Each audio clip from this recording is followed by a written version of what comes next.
সকলোলৈকে প্ৰভু যীশুৰ নামত নমস্কাৰ জনালোঁ। আজি আমি ৰোমীয়া পত্ৰ অধ্যয়ন কৰিবলৈ গৈ আছোঁ।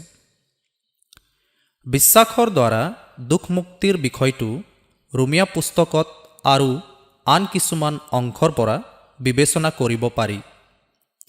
ৰোমীয়া পত্ৰৰ 3 অধ্যায়ৰ 23 পদ, কিয়নো একো প্ৰভেদ নাই, কাৰণ সকলোৱে পাপ কৰিলে আৰু ঈশ্বৰৰ মহিমাৰ পৰা বঞ্চিত হৈছে। আৰু আমি পঢ়াৰ দৰে তাৰ পিছত তেওঁৰ অনুগ্ৰহৰ দ্বাৰা, ঈশ্বৰৰ অনুগ্ৰহৰ দ্বাৰা 24 পদত, কিন্তু খ্ৰীষ্টত যি মুক্তি আছে তাৰ দ্বাৰাই মুক্তিভাৱে ধাৰ্মিক বুলি গণ্য কৰা হয়। এইবোৰ বাক্যটোৰ ভিতৰত সংক্ষিপ্তভাৱে উল্লেখ কৰিব লাগিব যিবোৰ আপুনি ব্যৱহাৰ কৰিব পাৰে, অৰ্থাৎ তেওঁৰ অনুগ্ৰহৰ দ্বাৰা। কিন্তু খ্ৰীষ্ট যীশুত যি মুক্তি, তাৰ দ্বাৰাই ঈশ্বৰৰ অনুগ্ৰহত বিনামূল্য ধাৰ্মিক বুলি গণিত হয়। আমি সকলোৱে প্ৰভু যীশুখ্ৰীষ্টৰ দ্বাৰাই মুক্তিৰ কথা জানো। তেওঁ পৃথিৱীত আবিৰ্ভাৱ হৈছিল আৰু আমাক জীৱনৰ এটা পথ দেখুৱাইছিল, য'ত তেওঁ আমাৰ পাপৰ বাবে ক্ৰুচত পাপৰ বলি হৈ পৰে।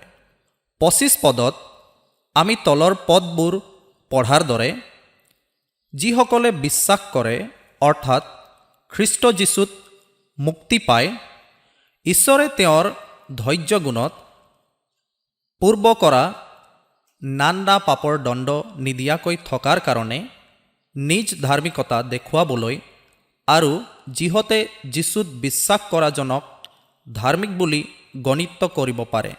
তেওঁ পিতৃৰ আগত আমাৰ পাপৰ প্ৰায়শ্চিত্তৰ বাবে কালভাৰী ক্ৰুচত নিজৰ তেজ বোৱাই দিলে। প্ৰায়শ্চিত হৈছে ইংৰাজীত প্ৰপাইটিশ্যন, অৰ্থাৎ পাপৰ খৰচৰ দৰেই একেটা শব্দ, কাৰণ এজনে মুক্তিপন্ন হিচাপে বলিদান দিব লাগিব। সেই মুক্তিপন্ন সময়ত আমাৰ প্ৰভু যীশুখ্ৰীষ্টক কালভাৰীত বলিদান দিয়া হয়। প্ৰভু যীশু পিতৃৰ আগত আমাৰ পাপৰ মুক্তিপন্ন হৈছে। সেই মহান মুক্তি বা সেই মুক্তি, পাপৰ ক্ষমা, প্ৰভু যীশুৰ তেজৰ দ্বাৰা পাপৰ ক্ষমা, সেই মহান ঐশ্বৰিক প্ৰতিজ্ঞাৰ পূৰ্ণতা যে সেই অনুগ্ৰহৰ দ্বাৰা আমি কৰিব লাগে, ঈশ্বৰৰ তেজৰ দ্বাৰাই বিশ্বাস কৰক। আৰু তাৰ পিছত আমি তলত পঢ়াৰ দৰে, ঈশ্বৰে তেওঁৰ ধৈৰ্য গুণত পূৰ্বে কৰা নানা পাপৰ দণ্ড নিদিয়াকৈ থকাৰ কাৰণে নিজ ধাৰ্মিকতা দেখুৱাবলৈ আৰু যিহতে যীশুত বিশ্বাস কৰাজনক ধাৰ্মিক বুলি গণিত কৰিব পাৰে। যিজনে নিজৰ অতীতৰ পাপৰ শাস্তি বিশ্বাস কৰে তাক ক্ষমা কৰা হয়। অৰ্থাৎ সেই পাপৰ পৰা, অতীতৰ পাপৰ পৰা একেটা বাক্যই অতি গুৰুত্বপূৰ্ণ, যাতে তেওঁ সেই বিচাৰত নপৰে, কিয়নো আমি এতিয়ালৈকে কৰা পাপবোৰ বিশ্বাসৰ ধাৰ্মিকতাৰ দ্বাৰা গ্ৰহণ কৰা হয়।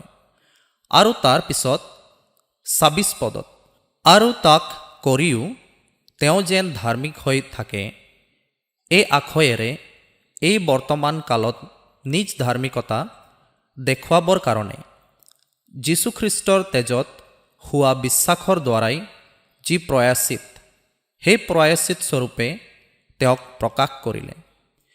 তেতিয়া কোনো মানুহৰ কৰ্মৰ বাবে নহয়, এটা হৈছে ঈশ্বৰৰ অনুগ্ৰহ, দ্বিতীয় খ্ৰীষ্ট যীশুত মুক্তি।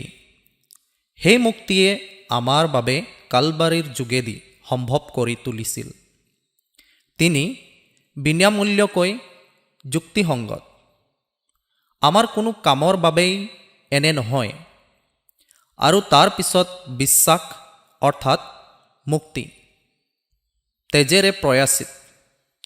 যিসকলে ইয়াক বিশ্বাস কৰে তেওঁলোকেও নিজৰ তেজৰ বাবে তেজ, প্ৰয়াচিতো শব্দবোৰ লিখিব লাগিব। কাৰণ ঈশ্বৰে তেওঁৰ ধৈৰ্যত অতীতৰ পাপৰ শাস্তি নিদিয়ে। তেতিয়া ঈশ্বৰৰ অনুগ্ৰহৰ দ্বাৰাই, খ্ৰীষ্টৰ দ্বাৰাই মুক্তিমুক্ত হয়।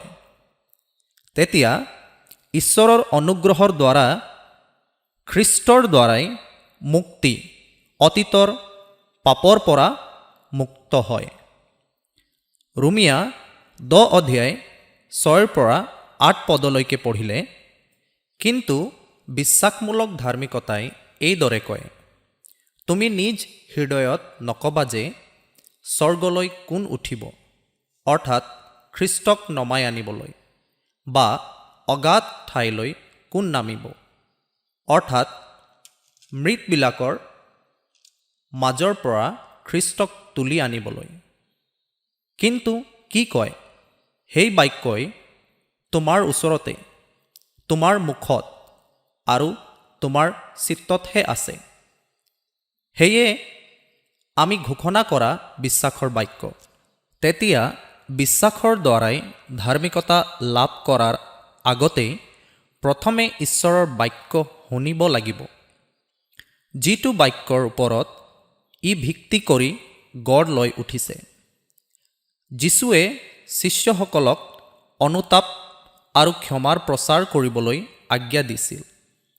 যেতিয়া সেই বাক্য প্ৰচাৰ কৰা হয়, তেতিয়া সেই বাক্য হৈছে ঈশ্বৰৰ পবিত্ৰ আত্মা, যি তেওঁৰ হৃদয়ত বাস কৰে।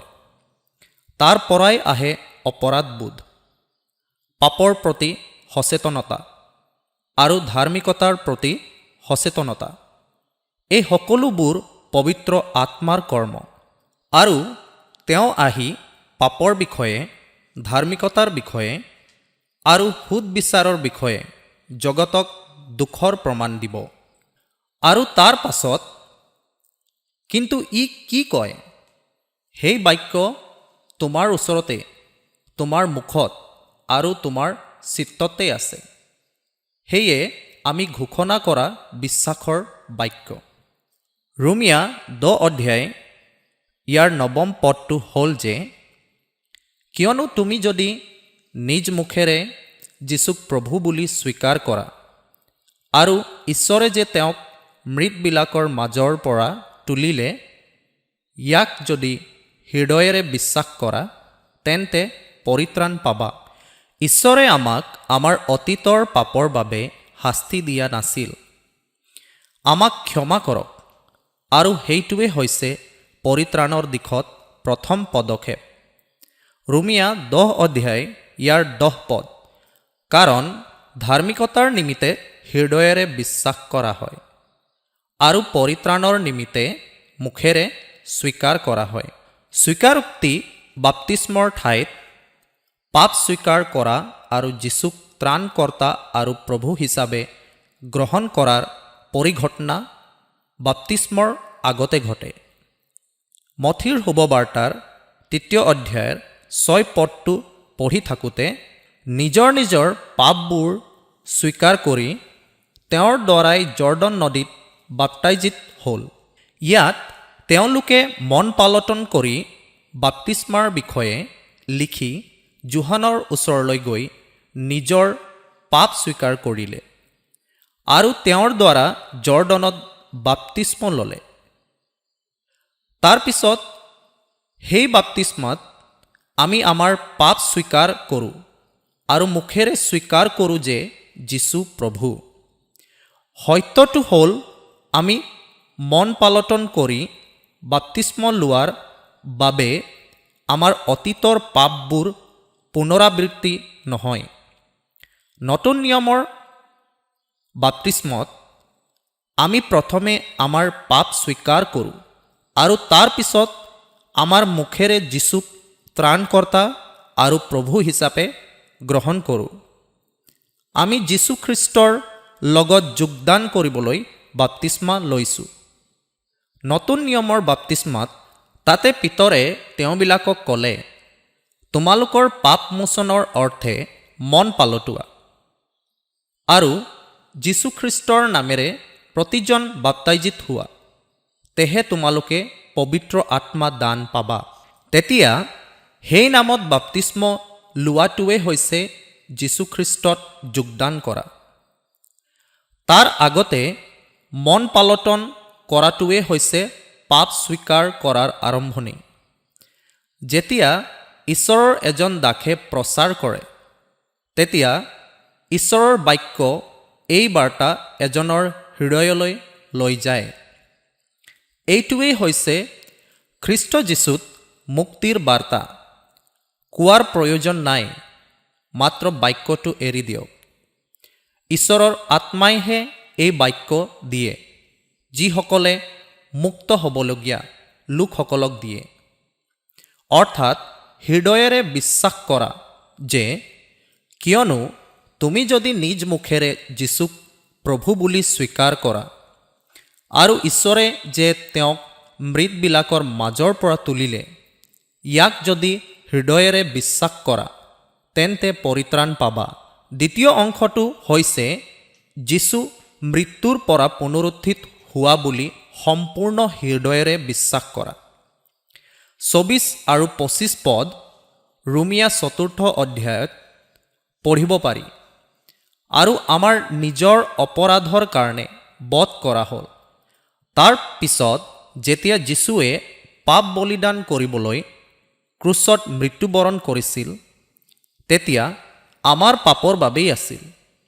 কাৰণ আমি যিসকলে তেওঁক বিশ্বাস কৰোঁ, যোনে আমাৰ প্ৰভু যীশুক মৃত্যুৰ পৰা পুনৰুত্থান কৰিলে, যিসকলে তেওঁৰ দ্বাৰাই ধাৰ্মিক হ'বলৈ পুনৰুত্থিত হৈছে, তেওঁলোকৰো এটা জবাবদিহিত আছে।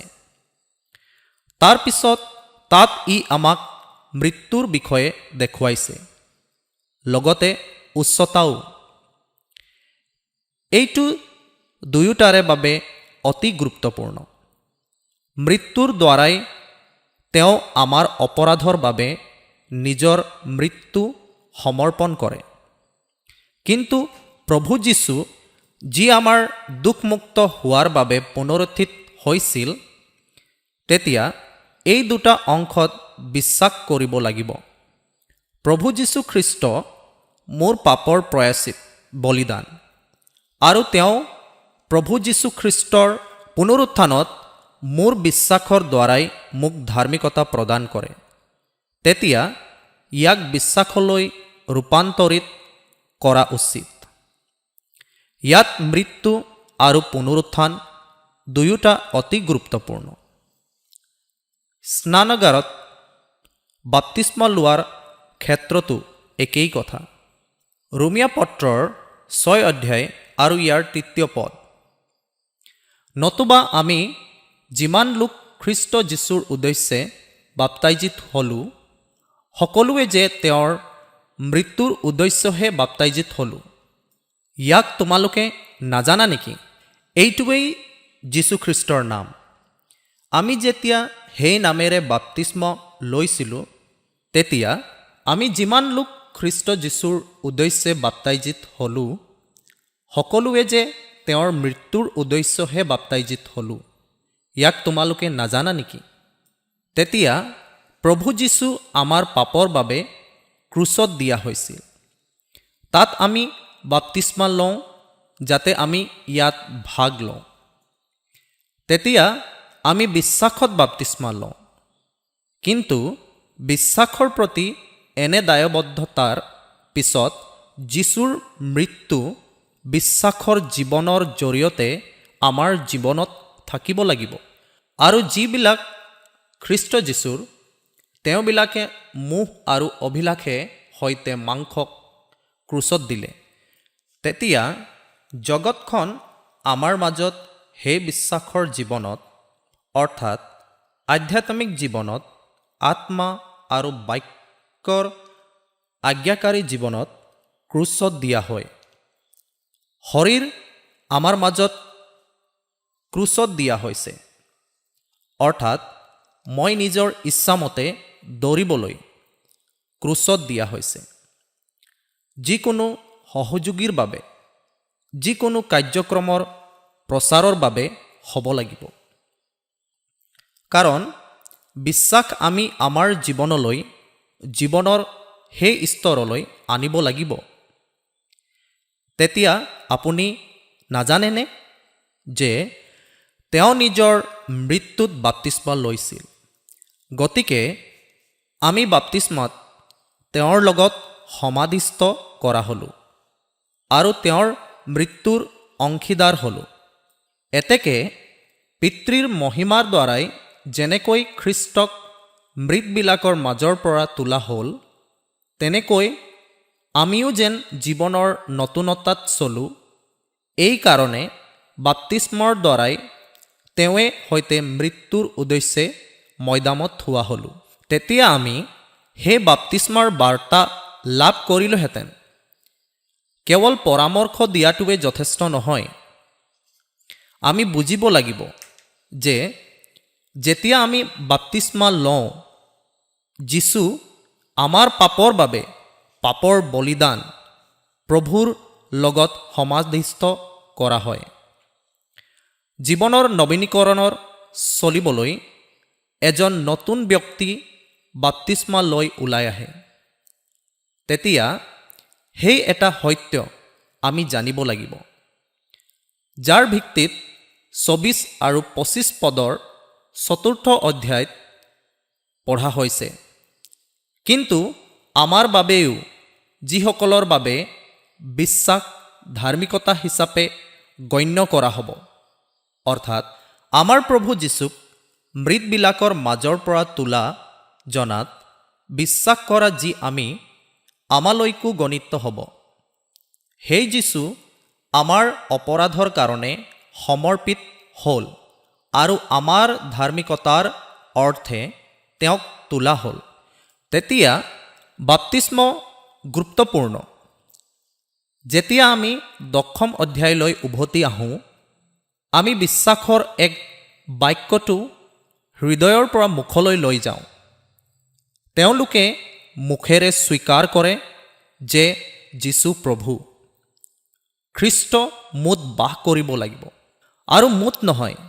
গতিকে কেৱল সেই জ্ঞানেই নহয়, আমি জানো বাপ্তিস্মাই অতীতৰ পাপৰ পৰা মুক্তি পোৱাৰ একমাত্ৰ উপায় নহয়। তেতিয়া আমি যীশুক প্ৰভু হিচাপে গ্ৰহণ কৰিব লাগিব। এইদৰে পবিত্ৰ আত্মা প্ৰকৃততে গ্ৰহণ কৰাসকলক দিয়া হয়। আমাৰ জীৱনত যীশু কেনেকৈ প্ৰভু হয়? যীশু আমাৰ জীৱনত প্ৰভু হয় যেতিয়া পবিত্ৰ আত্মা আমাৰ ওপৰত আহে আৰু আমাৰ মাজত বাস কৰে আৰু সেই আত্মাৰ আজ্ঞা পালন কৰি বাক্য অনুসৰি জীয়াই থাকে। আচলতে বাপ্তিস্মা আমি ইয়াৰ বাবে নিজকে সমৰ্পিত কৰি আছোঁ। প্ৰথম ক্ষেত্ৰত আমাৰ পাপৰ ক্ষমাৰ বাবে, অৰ্থাৎ অতীতৰ পাপৰ ক্ষমাৰ বাবে। দ্বিতীয়টো ক্ষেত্ৰ হৈছে আমাৰ পৰিত্ৰাণৰ ক্ষেত্ৰ। আমি মুখেৰে যীশুক প্ৰভু হিচাপে গ্ৰহণ কৰোঁ। এইটো বিশ্বাসৰ জীৱনৰ বাবে। তেতিয়া আমি কৰ্মবিহীন বিশ্বাসৰ দ্বাৰাই ধাৰ্মিকতা লাভ কৰোঁ। সেই বিশ্বাসৰ দ্বাৰাই যি ধাৰ্মিক হয়, তেওঁ নিশ্চয় বিশ্বাসৰ দ্বাৰাই জীয়াই থাকিব। প্ৰভুৱে আমাক বিশ্বাসৰ দ্বাৰা জীয়াই থাকিবলৈ ধাৰ্মিকতা প্ৰদান কৰে। তেতিয়া আমাৰ দ্বাৰা কৰা সকলো পাপ ক্ষমা হয়। কিন্তু আমি যেতিয়া বিশ্বাসৰ দ্বাৰা ধাৰ্মিক হ'বলৈ নিজকে প্ৰতিশ্ৰুতিবদ্ধ কৰোঁ, তেতিয়া যীশুক প্ৰভু হিচাপেও গ্ৰহণ কৰিব লাগিব। এফালে যীশু আমাৰ ত্ৰাণকৰ্তা, পাপৰ পৰা আমাৰ ত্ৰাণকৰ্তা। আনহাতে যীশু আমাৰ জীৱনত প্ৰভু, যাতে আমি জীৱনটোক সম্পূৰ্ণৰূপে জীয়াই থাকিব পাৰোঁ। তেতিয়া পিতৰে তেওঁবিলাকক ক'লে, তোমালোকৰ পাপ মোচনৰ অৰ্থে মন পালটোৱা আৰু যীশুখ্ৰীষ্টৰ নামেৰে প্ৰতিজন বাপ্তাইজিত হোৱা। তেহে তোমালোকে পবিত্ৰ আত্মা দান পাবা। তেতিয়া পবিত্ৰ আত্মা আমাক দিয়া হয়, যাতে সত্যৰ আত্মাই আমাৰ মাজত বাস কৰি দখল কৰে। গতিকে যেতিয়া আমি কওঁ যে যীশু প্ৰভু, তেতিয়া যীশু তেওঁৰ ভিতৰত প্ৰভু, যি আত্মাৰ আধিপত্যৰ অধীনত আছে আৰু সেই অনুসৰি জীয়াই আছে। তেতিয়া যীশু হৈছে ঈশ্বৰ, যিয়ে আমাক বিশ্বাসৰ দ্বাৰাই ধাৰ্মিক বুলি গণ্য কৰে। যীশু প্ৰভু বিশ্বাস আৰু আত্মাৰ আধিপত্যৰ দ্বাৰাই জীয়াই থকা জীৱন। মোৰ ধাৰ্মিক বিশ্বাসেৰে জীয়াই থাকিব। যদি দ্বিতীয় অংশ সম্পূৰ্ণ নহয়, তেন্তে জীৱন অসম্পূৰ্ণ। ইহঁতৰ কি হ'ব নাজানো, কিন্তু সেই জীৱনটো অসম্পূৰ্ণ। ঈশ্বৰে আমাক এইটো কৰিব বিচৰা নাই। ঈশ্বৰে অসম্পূৰ্ণসকলৰ লগত যোগ দিবলৈ নাহে। প্ৰভুৱে আমাক সম্পূৰ্ণ কৰিবলৈ উভতি আহে আৰু সেই সিদ্ধতাত আমাক মহিমামণ্ডিত কৰে। তেতিয়া আমাৰ সেই সজাগতা থকা উচিত। ঈশ্বৰে আমাক প্ৰয়োজনীয় সকলোখিনি দিছে, গতিকে আমি বিশ্বাস কৰিব লাগিব। প্ৰভুৱে আমাক পৰিপূৰ্ণ হ'বলৈ প্ৰয়োজনীয় সকলোখিনি দিছে। যেতিয়া আমি ইয়াক যিদৰে জীয়াই থাকিব লাগে, তেতিয়া আমি ইয়াৰ বাস্তৱতাত প্ৰৱেশ কৰিবলৈ সক্ষম হ'ম। কাৰণ ধাৰ্মিকতাৰ নিমিত্তে হৃদয়েৰে বিশ্বাস কৰা হয় আৰু পৰিত্ৰাণৰ নিমিত্তে মুখেৰে স্বীকাৰ কৰা হয়। কিয়নো শাস্ত্ৰই কৈছে, যিকোনোৱে তেওঁত বিশ্বাস কৰে তেওঁ লাজত নপৰিব। তাৰ পিছত বিশ্বাসৰ দ্বাৰা পৰিত্ৰাণ, বিশ্বাসৰ দ্বাৰা জীৱন। ইয়াৰ কোনোটোৱেই আমাৰ কাম নহয়, বুজিব লাগে। দুয়োটা বিশ্বাসৰ দ্বাৰাই হৈছে। যেতিয়া কোনোবাই বিশ্বাসেৰে জীয়াই থাকিব, তেতিয়া কাৰ কৰ্ম প্ৰকাশ পাব? ঈশ্বৰৰ কৰ্মবোৰ আমাৰ মাজত প্ৰকাশ পাবলৈ আৰম্ভ কৰিব। এই কথা কিমানজনে বুজি পাইছে? এই কথা কিমানজনে বুজি পাইছে? গতিকে বিশ্বাসৰ দ্বাৰা ধাৰ্মিক হোৱা আৰু বিশ্বাসৰ দ্বাৰা জীয়াই থকাটো আমাৰ কাম নহয়। যিসকলে যীশুত বিশ্বাস কৰে, তেওঁলোকৰ অতীতৰ পাপবোৰ প্ৰভুৱে ক্ষমা কৰে। যিসকলে বিশ্বাসৰ দ্বাৰাই ধাৰ্মিক হয়। আৰু চোৱা, এওঁ মোৰ প্ৰিয় পুত্ৰ, এওঁত মই পৰম সন্তুষ্ট। এই আকাশী বাণী হ'ল। স্বৰ্গৰ পৰা এটা বাণী আহিছে। কিন্তু যেতিয়া আমি যীশুক প্ৰভু হিচাপে গ্ৰহণ কৰোঁ, তেতিয়া ই বাস্তৱতাত পৰিণত হোৱা উচিত। আমাক আত্মা দিয়া হৈছে, যাতে আমি আত্মাৰ আজ্ঞা পালন কৰি জীয়াই থাকিব পাৰোঁ। যেতিয়া আমি আত্মাৰ আজ্ঞা পালন কৰি জীয়াই থাকিবলৈ আৰম্ভ কৰোঁ, তেতিয়া আত্মাই আমাৰ মাজত বাস কৰে আৰু ঈশ্বৰে স্থাপন কৰা কাৰ্যসমূহ আমাৰ জীৱনৰ যোগেদি প্ৰকাশ পায়। এইটো ঈশ্বৰৰ কাম। ই এক নিখুঁততাৰ জীৱন। কিন্তু তাত উপনীত হ'বলৈ আমি প্ৰতিদিনে এটা যাত্ৰা কৰিব লাগিব। এটা আধ্যাত্মিক যাত্ৰা কৰিব লাগিব। ই ক্ৰমান্বয়ে এই স্তৰলৈ উঠিব লাগিব, যি সময়ত আমি আত্মাৰ সম্পূৰ্ণ আজ্ঞাকাৰিতাৰ জীৱন যাপন কৰোঁ। যেনেকৈ যীশুৱে তেওঁৰ যোগেদি পৃথিৱীত পিতৃৰ কাম প্ৰকাশ কৰিছিল, তেনেকৈ পিতৃয়ে আমাৰ প্ৰত্যেকৰে মাজত তেওঁৰ ভাই ভনী হিচাপে বাস কৰিব আৰু ঈশ্বৰৰ ইচ্ছাৰ কাম আমাৰ জীৱনৰ পৰা ওলাই আহিব আমাৰ মাজত থাকি। এই কথা কিমান মানুহে বিশ্বাস কৰিব পাৰে? এইটোৱে হৈছে প্ৰকৃত খ্ৰীষ্টিয়ান জীৱন বা আধ্যাত্মিক জীৱন। যেতিয়া মই তোমালোকক এই সত্যটো কওঁ, তেতিয়া তোমালোকে তাক আত্মাত গ্ৰহণ কৰি তাৰ বাবে জীয়াই থাকিব লাগিব। ৰোমীয়া পত্ৰৰ 3 অধ্যায়ৰ 21 পদ পঢ়ক। কিন্তু এতিয়া যিহৰ বিষয়ে বিধান আৰু ভাৱবাদীসকলে সাক্ষ্য দিলে, ঈশ্বৰৰ এনে ধাৰ্মিকতা বিনা বিধানে প্ৰকাশিত হৈছে। যেতিয়া কোৱা হয় যে কোনো ব্যৱস্থা নাই, পুৰণি নিয়মত ব্যৱস্থাৰ বহুত ৰীতি নীতি আছে। নিষ্ঠাৰ পৰ্ব আৰু খমীৰবিহীন পিঠাৰ উৎসৱ, বহুতো উৎসৱ আৰু ৰীতি নীতি আছিল। এতিয়া তেওঁলোকে উপবাস ৰাখে, তাত মাহ আৰু সুন্নত এনেকুৱা বহুত। কিন্তু আমাৰ বিশ্বাসৰ দ্বাৰা ধাৰ্মিকতা সেই বিধানৰ কৰ্ম দ্বাৰা নহয়, বিশ্বাসৰ দ্বাৰাহে হয়। খ্ৰীষ্টই ইতিমধ্যে আমাৰ কাৰণে বলিদান দিছে। যেতিয়া আমি তেওঁৰ ওপৰত থকা বিশ্বাসৰ দ্বাৰা ধাৰ্মিকতা লাভ কৰোঁ, যেতিয়া আমাৰ অতীতৰ পাপবোৰ ক্ষমা কৰা হয়, তেতিয়া পৰৱৰ্তী পদক্ষেপটো হ'ল আমাৰ জীৱন জিহুৱাৰ হাতত দিয়ক, ঈশ্বৰৰ হাতত দিয়ক। পবিত্ৰ আত্মা আমাক দিয়া হয় যেতিয়া আমি আত্মসমৰ্পণ কৰোঁ আৰু তেওঁৰ সাৰ্বভৌমত্বৰ বাবে প্ৰাৰ্থনা কৰোঁ।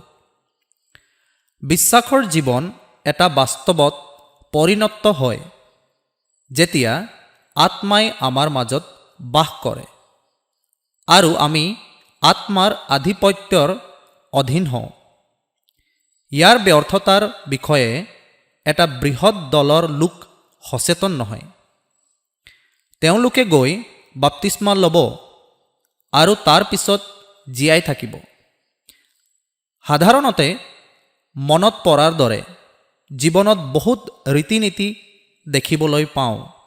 আপুনি যেতিয়া কৰিব, তেতিয়া সুখ পাব, কিন্তু সেয়া আধ্যাত্মিক জীৱন নহয়।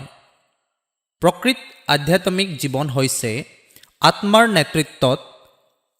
নেতৃত্বৰ জীৱন। আহক আমি ইফিচিয়াসকলৰ পৰা আন এটা পদ পঢ়োঁ। ইয়াৰ 2 অধ্যায় 8 পদ। কিয়নো অনুগ্ৰহেৰে বিশ্বাসৰ দ্বাৰাই তোমালোকে পৰিত্ৰাণ পালা, আৰু সেয়ে তোমালোকৰ পৰা নহয়, ঈশ্বৰৰহে দান। কোনেও যেন শ্লাঘা কৰিব নোৱাৰে, এই নিমিত্তে সেয়ে কৰ্মৰ পৰাও নহয়। তেতিয়া আমি মনত ৰাখিব লাগিব যে আমি তেওঁৰ হাতেৰে সৃষ্টি কৰিব লাগিব। ভাল কামৰ বাবে আমাক আত্মা দিয়া হৈছে।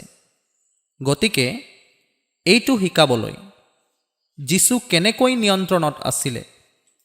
যীশুৱে আমাৰ জীৱনৰ সকলো ক্ষেত্ৰতে খোজে খোজে কেনেকৈ আমাৰ জীৱনৰ প্ৰভু হ'ব পাৰে। ই হৈছে সত্যৰ আত্মা, পবিত্ৰ আত্মা, যিয়ে আমাৰ ভিতৰত বাস কৰে। আমি জমা দিব লাগিব। আমাৰ প্ৰাৰ্থনা জীৱনত, আমাৰ প্ৰস্থান আৰু আগমনত, আৰু আমাৰ সকলো সমূহৰ লক্ষ্য সেইটোৱেই হ'ব লাগে। ঈশ্বৰৰ এটা কাৰ্য, আত্মাৰ দ্বাৰা কৰা এটা কাৰ্য। সেই শিল্পকলাৰ অৰ্থ হ'ল আমি প্ৰভু যীশুৱে আমাক দেখুওৱা জীৱনৰ আদৰ্শলৈ আহিছোঁ। হস্তশিল্পৰ ৰূপত ভাল কামৰ বাবে, বা আমাৰ জীৱনত যি ধাৰ্মিকতা আহে, অৰ্থাৎ আমাৰ বাক্য, আমাৰ শ্ৰৱণ, আমাৰ দৃষ্টি, যেতিয়া আমি কৰ্মৰ কথা আহে, এই সকলোবোৰ কৰ্ম আৰু আমাৰ পাৰিবাৰিক জীৱন, মণ্ডলীৰ জীৱন আৰু সকলো ভাল কথা, যিটো ঘটে যেতিয়া আমি বজাৰখনত থাকোঁ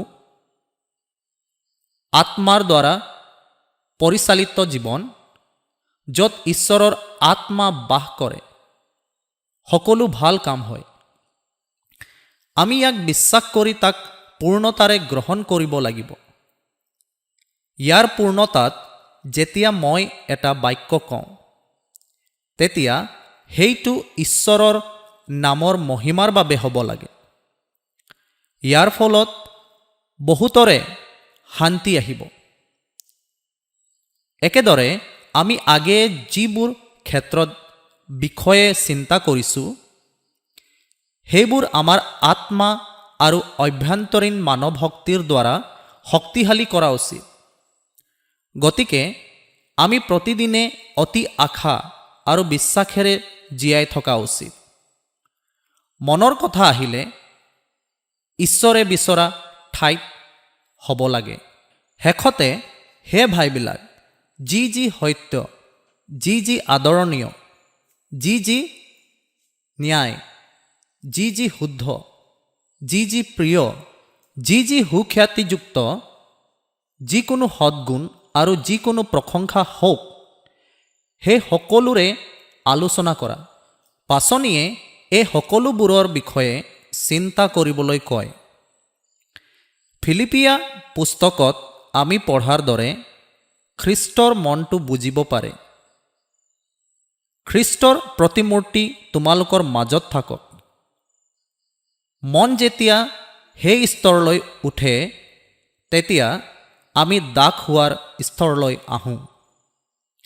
তেওঁ নিজেই যন্ত্ৰণা সহ্য কৰিলে আৰু আকাৰ প্ৰকাৰত মানুহৰ দৰে হৈ নিজকে সৰু কৰি মৃত্যুলৈকে, এনেকি ক্ৰুচীয়া মৃত্যুলৈকে আজ্ঞাধীন হ'ল। তেতিয়া সদায় এটা প্ৰাৰ্থনা হ'ব লাগে যে আমি এনে এটা মনত বৃদ্ধি পাওঁ। যেতিয়া আমি ঈশ্বৰৰ সান্নিধ্যত থাকোঁ, তেতিয়া আমি তেওঁৰ বাবে ধ্যান কৰা উচিত। গতিকে আমি যেতিয়া নিজকে উপস্থাপন কৰোঁ, তেতিয়াই ঈশ্বৰে তেওঁৰ আত্মাৰ দ্বাৰাই আমাৰ মাজত এই কাম কৰে। সেই কাম আমাৰ মাজত কৰা হৈছে যাতে আমি নিখুঁত মানুহ কৰি তুলিব পাৰোঁ। অৰ্থাৎ কিয়নো আমি তেওঁৰ কাৰিকৰী, আৰু যি সৎকৰ্মত আমি চলিবলৈ ঈশ্বৰে আগেয়ে পথস্বৰূপে প্ৰস্তুত কৰিলে, সেই সৎকৰ্মৰ কাৰণে আমি খ্ৰীষ্ট যীশুত সৃষ্ট হ'লোঁ। মই সদায় কোৱাৰ দৰে নতুন একো উদ্ভাৱন নকৰিব। যেতিয়া আমি আত্মাৰ দ্বাৰা পৰিচালিত হওঁ, আমি আশীৰ্বাদ হৈ পৰোঁ। আমি আমাৰ ভাল কৰ্মবোৰ নজনাকৈয়ে ঈশ্বৰে নিৰ্ধাৰণ কৰা কামটো আমাৰ জীৱনৰ পৰা ওলাই আহিব। এনেদৰে ঈশ্বৰৰ নামো আমাৰ মাজত মহিমামণ্ডিত কৰা উচিত, যাতে ই আনৰ ওপৰত পোহৰ পেলাব পাৰে। তাৰ পিছত বিশ্বাসৰ দ্বাৰা পৰিত্ৰাণ, বা বিশ্বাসৰ দ্বাৰা ক্ষমা, বা বিশ্বাসৰ দ্বাৰা ধাৰ্মিকতা, আৰু বিশ্বাসৰ দ্বাৰা জীৱন। তেতিয়া সেই দুটা বৈশিষ্ট্যৰ বিষয়ে আমাৰ ভালদৰে জ্ঞান থকা উচিত। কাৰণ শাস্ত্ৰই কি কৈছে? আব্ৰাহামে ঈশ্বৰত বিশ্বাস কৰাত সেই বিশ্বাস তেওঁলৈ ধাৰ্মিকতাৰ অৰ্থে গণিত হ'ল। আমি সেই ন্যায়তা প্ৰথমে আদি পুস্তকৰ 15 অধ্যায়ত দেখিবলৈ পাওঁ। তাৰ আগত ছদোমৰ ৰজাই ধন আনিছে, আৰু চেলেমৰ ৰজাই পিঠা আৰু দ্ৰাক্ষাৰস আনে। কিন্তু এটা পছন্দ আছিল। স্বাধীন ইচ্ছাৰ কেন্দ্ৰত আব্ৰাহামে উপলব্ধি কৰিলে যে খ্ৰীষ্টৰ ক্ৰুচ ছদোমৰ ৰজাৰ সম্পদ নহয়। ঈশ্বৰৰ মহাপুৰোহিতে যেতিয়া পিঠা আৰু দ্ৰাক্ষাৰস আনে, তেতিয়া তেওঁ তাক গ্ৰহণ কৰে। আদি পুস্তকৰ 15 অধ্যায়ৰ 6 পদ, তেতিয়া তেওঁ জিহুৱাত বিশ্বাস কৰিলত জিহুৱাই তাকেই তেওঁৰ পক্ষে ধাৰ্মিকতা বুলি গণনা কৰিলে। ক্ৰুচৰ দৰ্শনতেই আমি প্ৰথমে বিশ্বাসৰ দ্বাৰাই ধাৰ্মিকতা লাভ কৰোঁ। আৰম্ভণিৰ কথা, কিন্তু তেওঁলোকে ইয়ালৈ ভ্ৰমণ কৰি আছে। কেইবাটাও অধ্যায়ৰ পিছত ইয়াৰ ভিতৰত বহুতো ঘটনা ঘটে। মাংসৰ অনুসাৰে এটা বংশ আছে, প্ৰতিজ্ঞাৰ অনুসৰি এটা বংশ জন্ম হয়। ঈশ্বৰে মাংসৰ বংশ নিবিচাৰে। এনেধৰণৰ একো হোৱাটো ঈশ্বৰে নিবিচাৰে। যি প্ৰতিশ্ৰুতি দিয়া হৈছে তাৰ যোগ্য। গতিকে আমি বিবেচনা কৰিম যে আব্ৰাহাম আৰু ছাৰাই এই প্ৰতিজ্ঞাত বংশ কেনেকৈ লাভ কৰিব। এইটোৱেই পাচনিয়ে মূলতঃ ৰোমীয়া পত্ৰৰ ৪ অধ্যায়ৰ জৰিয়তে শিকোৱাৰ উদ্দেশ্য আছিল। আদি পুস্তকখনৰ ২২ অধ্যায়ত উপনীত হ'লেই এই কাম সম্পন্ন হয়। অৰ্থাৎ তেওঁৰ জীৱনত বিশ্বাস কৰি দুখমুক্ত হোৱাৰ পূৰ্ণতা, অৰ্থাৎ তেওঁ নিজৰ বাবে আটাইতকৈ মূল্যৱান বস্তুটোক বলিদান দিয়ে, অৰ্থাৎ আজ্ঞাবহতা। আদি পুস্তকৰ ২২ অধ্যায়ত তাতে দূতে ক'লে, তুমি ল'ৰাৰ গাত হাত নিদিবা আৰু তুমি তাক একোকে নকৰিবা, কিয়নো তুমি যে ঈশ্বৰৰ ভয়কাৰী লোক তাক মই এতিয়া জানিছোঁ। কাৰণ তোমাৰ পুত্ৰ, তোমাৰ একোটি পুত্ৰক মোক দিবলৈ অসন্মত নহলা। তেতিয়া আমি তলত পঢ়াৰ দৰে আপোনালোকক সমৃদ্ধিৰে আশীৰ্বাদ কৰিম। ইয়াৰ ২২ পদ আব্ৰাহামক ক'লে, জিহুৱাই কৈছে, মই নিজ নামেৰে শপত কৰি কৈছোঁ, তুমি এই কাৰ্য কৰা হেতুকে তোমাৰ পুত্ৰ, তোমাৰ একোটি পুত্ৰকে মোক দিবলৈ অসন্মত নোহোৱাৰ হেতুকে মই নিশ্চয় তোমাক আশীৰ্বাদ কৰি আকাশৰ তৰাবোৰৰ আৰু সাগৰৰ তীৰত থকা বালিৰ দৰে তোমাৰ বংশ অতিশয়ৰূপে বঢ়াম, আৰু তোমাৰ বংশই নিজ শত্ৰুবিলাকৰ নগৰবোৰৰ দুৱাৰ অধিকাৰ কৰিব, আৰু পৃথিৱীৰ সমুদায় জাতি তোমাৰ বংশতে আশীৰ্বাদ প্ৰাপ্ত হ'ব, কিয়নো তুমি মোৰ বাক্য পালন কৰিলা। আপোনালোক সকলোৱে সেই পদটো মনত ৰাখিব। আমি ইয়াৰ সৈতে জড়িত কিছুমান পদ তলৰ খণ্ডবোৰত পঢ়িব বিচাৰিম। আৰু তোমাৰ বংশৰ দ্বাৰাই পৃথিৱীৰ সকলো জাতি ধন্য হ'ব, কিয়নো তুমি মোৰ আজ্ঞা পালন কৰা, অৰ্থাৎ আজ্ঞাবহতা। তাৰ পিছত মই তেওঁক ৪ অধ্যায়ত সোঁৱৰাই দিয়াৰ দৰে তেওঁ মাংস অনুসাৰে এটা বংশ উৎপন্ন কৰে।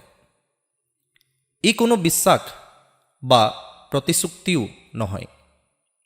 এইটো প্ৰতিজ্ঞা কৰা বংশ নহয় আৰু বিশ্বাসত দুৰ্বল নহয়।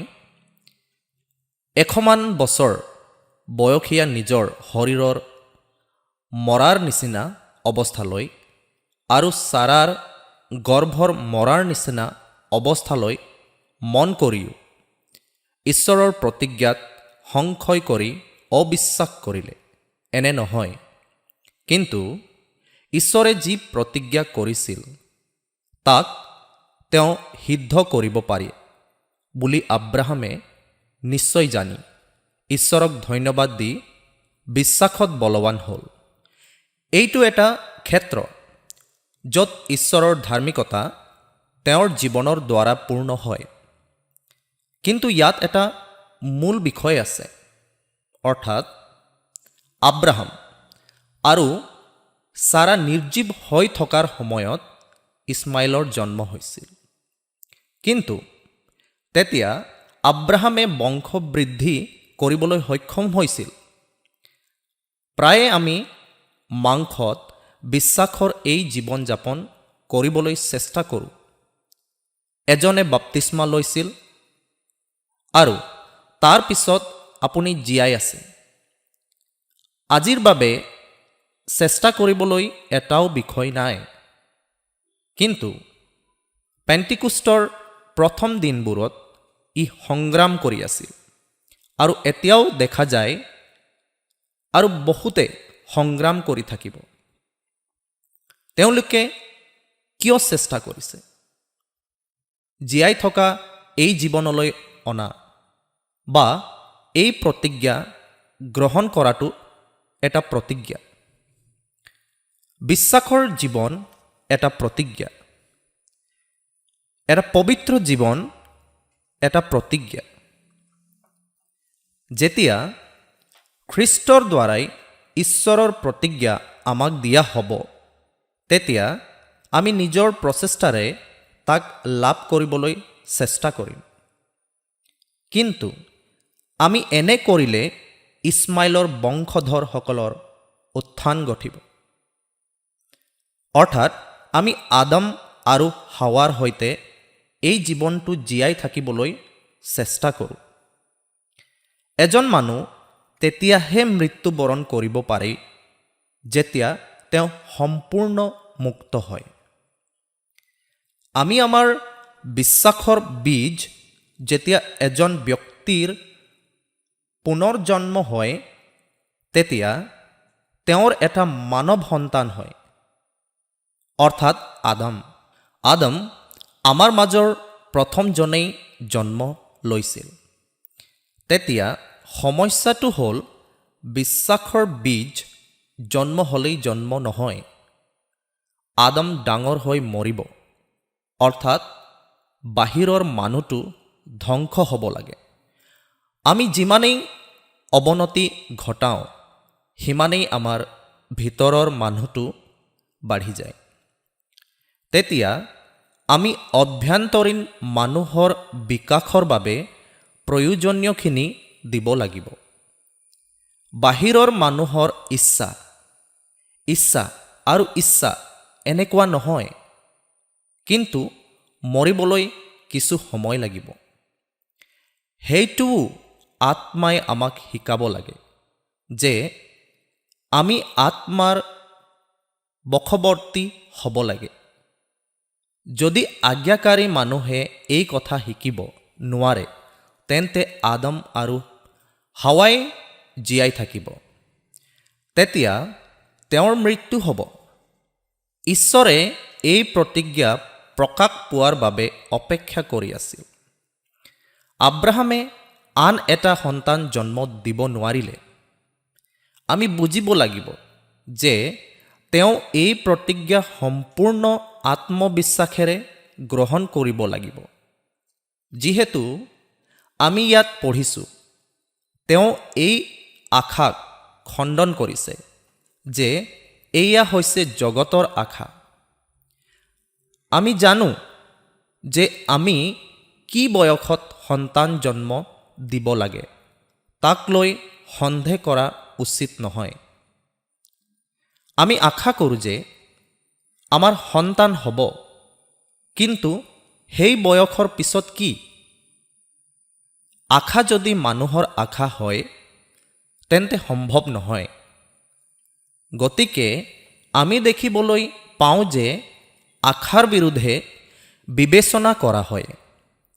দ্বিতীয় আশা হৈছে ঈশ্বৰৰ প্ৰতিজ্ঞাত থকা আশা। বুজিছেনে? প্ৰথম আশা যে ই মানৱীয়, ই মাংসত এটা আশা। এয়া অতি সহজ, ইছমাইলে কৰিব। কিন্তু দ্বিতীয় আশাটো হ'ল ই প্ৰতিজ্ঞাত এটা আশা। এইটোৱে হৈছে আমি বাক্যৰ পৰা পোৱা আশা। এনেকৈ জীয়াই থকাটো সম্ভৱনে? আজি আমি সকলোৱে কেৱল কওঁ যে এনেকুৱা একোৱেই স্থায়ী হ'ব নোৱাৰে। আমি তাত উপস্থিত হ'লেই সকলো পোনপটীয়া হ'ব। কিন্তু কেৱল আব্ৰাহামৰ সেই বিশ্বাসেই আমাৰ ওচৰলৈ আহিব পাৰে। মুখৰ পৰা চালে ঈশ্বৰে দিয়া প্ৰতিশ্ৰুতিৰ বাহিৰে আন আশা নাই। মই খ্ৰীষ্টত সিদ্ধ হোৱাৰ প্ৰতিজ্ঞা কৰা হৈছে। মই প্ৰতিজ্ঞা কৰিছোঁ যে তেওঁ মোক আত্মাৰ দ্বাৰাই নেতৃত্ব দিব। মই প্ৰতিজ্ঞা কৰিছোঁ যে ঈশ্বৰৰ বাক্য মোৰ মাজত জীয়াই থাকিব। ময়ো প্ৰতিজ্ঞা কৰিছোঁ যে ইয়াক প্ৰচুৰ পৰিমাণে দিয়া হ'ব। জগত জয় কৰাৰ প্ৰতিজ্ঞা, শৰীৰক ক্ৰুচত দিয়াৰ প্ৰতিজ্ঞা, এই সকলোবোৰ আমাৰ প্ৰতিশ্ৰুতি। পৰ্দা উঠাই দিয়া হৈছে বুলি প্ৰতিশ্ৰুতি দিয়া হৈছে। সেই মুখখনে মহিমামণ্ডিত প্ৰভু যীশুক দাপোনৰ দৰে প্ৰতিফলিত কৰিব পাৰে। মই প্ৰতিজ্ঞা কৰিছোঁ যে মই বাক্যৰ যোগেদি যীশুক চাব পাৰিম। তেতিয়া প্ৰতিজ্ঞা কৰা হৈছে যে প্ৰভুৰ দানৰ পৰা মহিমাৰ ওপৰত মহিমা হ'ব, যি আত্মা মোৰ ওচৰত প্ৰচুৰ অনুগ্ৰহ আৰু ধাৰ্মিকতাৰ প্ৰতিজ্ঞা আছে। মই প্ৰতিজ্ঞা কৰিছোঁ যে মই সেই প্ৰচুৰতা লাভ কৰোঁ। তেন্তে মই মোৰ জীৱনৰ বেছিভাগ সময় তেওঁৰ বাবেই অৰ্থাৎ খ্ৰীষ্টৰ বাবেই জীয়াই থাকিম। আমি এনে বহু প্ৰতিশ্ৰুতিৰ কথা ভাবিবলৈ ওলাইছোঁ। সেই সময় পাহৰি নাযাব। যেতিয়া আব্ৰাহামে ছাৰাক দেখা পায় তেতিয়া সেয়া অসম্ভৱ, কাৰণ ছাৰাৰ গৰ্ভ নিৰ্জীৱ হৈ পৰিছিল। ছাৰাই যেতিয়া আব্ৰাহামৰ ফালে চালে তেতিয়া 100 বছৰীয়া শিশুটিয়ে নিজৰ শৰীৰ হেৰুৱাই পেলাইছিল। এই দুয়োটাই ক'ব, কেনেকৈ সম্ভৱ? গতিকে মানুহৰ দৃষ্টিকোণৰ পৰা ই অসম্ভৱ। কিন্তু ঈশ্বৰে এই প্ৰতিজ্ঞা কৰিছে। বেবী, তোমাৰ এটা প্ৰতিশ্ৰুতি আছে, তোমাৰ এটা প্ৰতিজ্ঞা কৰা বংশ আছে। এক অৰ্থত সেই প্ৰতিশ্ৰুতি তোমালোকৰ নিষ্ক্ৰিয়তাৰ পৰাই উদ্ভৱ হ'ব পাৰে।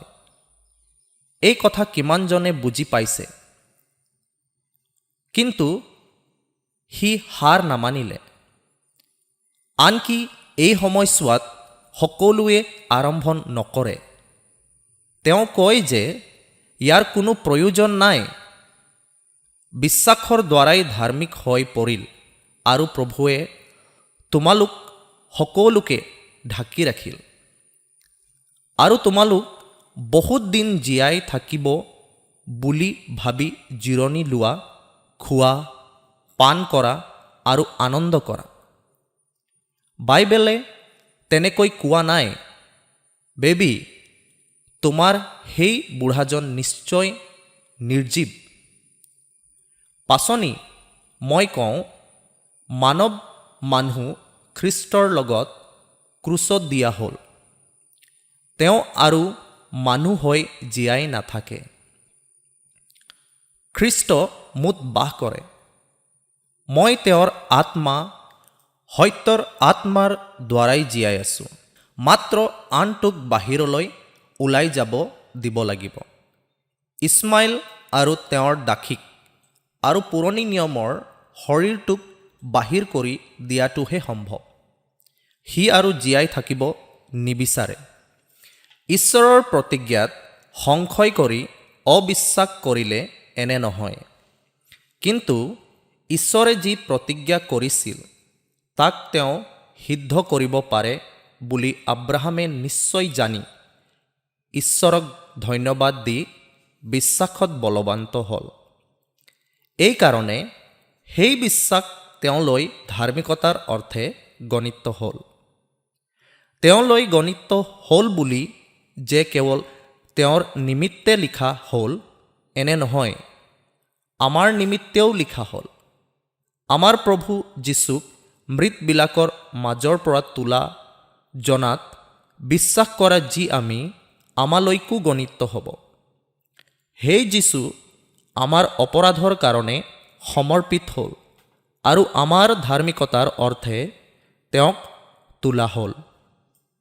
আমাৰ এনেকুৱা এটা প্ৰতিশ্ৰুতি আছে এতিয়া আমি পঞ্চম অধ্যায়ৰ পৰা পঢ়াৰ দৰে এইটো এটা জীৱন। আমি বিশ্বাসৰ দ্বাৰাই ধাৰ্মিক বুলি প্ৰমাণিত হওঁ। অতীতৰ সকলো পাপ ক্ষমা কৰা হৈছে। তেওঁ আমাক সত্যৰ আত্মা দিলে। এতিয়া আমি জীৱন আৰম্ভ কৰিব লাগিব। কিমান মানুহে বুজি পালে? আমি বিশ্বাসৰ জীৱন আৰম্ভ কৰিছোঁ। আমি ভ্ৰমণলৈ গৈ আছোঁ। বাটত আমি বহু কথা উন্মোচন কৰিব লাগিব। এই জীৱনটো জীয়াই থকা যেন লাগে। আমাৰ জীৱনত ই ব্যৱহাৰিক হ'ব লাগে। সেয়েহে তলৰ অধ্যায়বোৰ অতি গুৰুত্বপূৰ্ণ। তাৰপিছত পঞ্চম অধ্যায়ত পাচনিজনে আমাক জীৱনৰ কিছুমান ক্ষেত্ৰৰ বিষয়ে কৈছে। এই জীৱনটো পঢ়ি ধন্য। আমাৰ হাতত প্ৰথমে পঢ়িবলগীয়া এটা গুৰুত্বপূৰ্ণ পদ আছে। ৰোমিয়া 5 অধ্যায় 17 পদ। কাৰণ সেই এজনৰ অপৰাধত যদি সেই এজনৰ দ্বাৰাই মৃত্যুৱে ৰাজত্ব পালে, তেন্তে যিবিলাকে অনুগ্ৰহ আৰু ধাৰ্মিকতা দানৰ উপচয় পায়, তেওঁবিলাকে আৰু অধিক গুণে এজনৰ অৰ্থাৎ যীশুখ্ৰীষ্টৰ দ্বাৰাই জীৱনত ৰাজত্ব পাব। তোমালোকে পাপত ৰাজত্ব কৰিব বুলি লিখা আছেনে? জীৱনত ৰাজত্ব কৰিব যদি নিজৰ অপৰাধবোধৰ বাবে মৃত্যুৰ ৰাজত্ব হয়, তেন্তে আমি আৰু কি পাম? অনুগ্ৰহৰ প্ৰচুৰতা আৰু ন্যায়ৰ দান। এটা প্ৰতিজ্ঞা। অনুগ্ৰহৰ প্ৰচুৰতা আৰু ন্যায়ৰ দান। তেতিয়াহে তেওঁৰ কাৰণে আমি জীৱনত অধিক শাসন কৰিব পাৰিম। ইয়াৰ বাবে কি কৰিব লাগে? সেইটোৱেই প্ৰশ্ন। আমি যিসকল এই কৃপা আৰু ন্যায়েৰে সমৃদ্ধ, আমি ইয়াৰ বাবে প্ৰাৰ্থনা আৰু ভিক্ষা কৰা উচিত। ধাৰ্মিকতালৈ ভোক আৰু পিয়াহ লগাবিলাক ধন্য, কিয়নো তেওঁলোক তৃপ্ত হ'ব। কিন্তু ভোক লাগিলে আমি কি কৰিম? ভোক লাগিলে আপুনি খাব। আমি কেৱল বহি প্ৰাৰ্থনা কৰি থাকিমনে? গৈ খাব। যদি আছে, তেন্তে আমি এই ন্যায় লাভ কৰা উচিত। গতিকে আমি কি খাব লাগে? ঈশ্বৰৰ বাক্য নিৰন্তৰে খাব লাগিব। আমি যেতিয়া ইয়াক খাদ্য হিচাপে লওঁ, তেতিয়া ই এটা ধাৰ্মিকতাৰ বাক্য। সেই ধাৰ্মিকতাৰ বাক্যই আমাক ধাৰ্মিকতাভাৱে জীয়াই থাকিবলৈ শক্তি প্ৰদান কৰিব। আমি যেতিয়া খাওঁ, তেতিয়া ই আমাক স্বাস্থ্য দিয়ে, আমাক জীৱন দিয়ে, উৎসাহ দিয়ে। ইয়াত সকলোৱে জাগ্ৰত বহি আছে। নাখালে কি হ'ব? নহ'লে আমি উপবাস কৰা উচিত। নহ'লে আমি খাদ্য নোখোৱাত ভাগৰি পৰোঁ। আধ্যাত্মিক খাদ্য এনেকুৱা যে আমি ঈশ্বৰৰ বাক্য গ্ৰহণ কৰাৰ দৰে গ্ৰহণ কৰা উচিত। মাত্ৰ কেইটামান অধ্যায় পঢ়ি লাভ নাই। গল্পপুথি এখন পঢ়ি লাভ নাই। অধিক তত্ত্ব শিকিলে কোনো লাভ নাই। আমি ইয়াক জীৱন্ত খাদ্যৰ ৰূপত থকাটো প্ৰয়োজন। তেতিয়াহে আমি ধাৰ্মিক জীৱন যাপন কৰিব পাৰিম। এটা অনুগ্ৰহ যে প্ৰভু যীশু যেতিয়া মানৱ ৰূপত পৃথিৱীলৈ আহিছিল, তেতিয়া তেওঁ অনুগ্ৰহ আৰু সত্যৰে পৰিপূৰ্ণ এই পৃথিৱীলৈ আহিছিল। যীশুৱে আমাক জীৱনৰ আৰ্হি দেখুৱাইছিল। বিশ্বাসৰ দ্বাৰা আমাক ধাৰ্মিক বুলি প্ৰমাণ কৰিবলৈ আমাৰ ঈশ্বৰৰ অনুগ্ৰহ আছে, কিন্তু বিশ্বাসৰ দ্বাৰা জীয়াই থাকিবলৈ আমাক ঈশ্বৰৰ অনুগ্ৰহৰ প্ৰয়োজন। বিশ্বাসৰ দ্বাৰা ধাৰ্মিক হ'বলৈ অলপ অনুগ্ৰহ থকাটোৱেই যথেষ্ট। প্ৰথম পৰ্যায়ত সেই অনুগ্ৰহে আমাক লগে লগে স্পৰ্শ কৰিব, কিন্তু বিশ্বাসত জীয়াই থকাটো সম্ভৱ নহয়। তাত আমি প্ৰচুৰ পৰিমাণে অনুগ্ৰহ আৰু ন্যায় বিচাৰি পোৱা উচিত। এই কথা কিমানজনে বুজি পাইছে? তেখেতৰ বাবেই জীৱনত সৰ্বাধিক শাসন কৰে, কিয়নো যদি তেওঁৰ দ্বাৰাই ৰাজত্ব কৰে তেন্তে তেওঁলোকে প্ৰচুৰ অনুগ্ৰহ আৰু ধাৰ্মিকতাৰ দান লাভ কৰিব। সৰ্বোপৰি ইয়াক অতি ভালদৰে উল্লেখ কৰা হৈছে।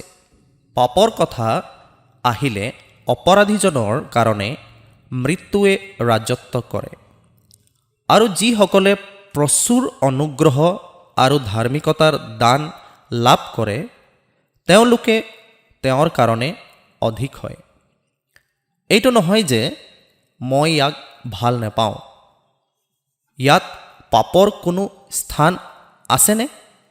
যেতিয়া কোৱা হয় যে যিসকলে প্ৰচুৰ অনুগ্ৰহ আৰু ধাৰ্মিকতা লাভ কৰে তেওঁলোকে যদি তেওঁৰ বাবে ৰাজত্ব কৰে তেন্তে তেওঁলোকে আটাইতকৈ বেছি ৰাজত্ব কৰিব।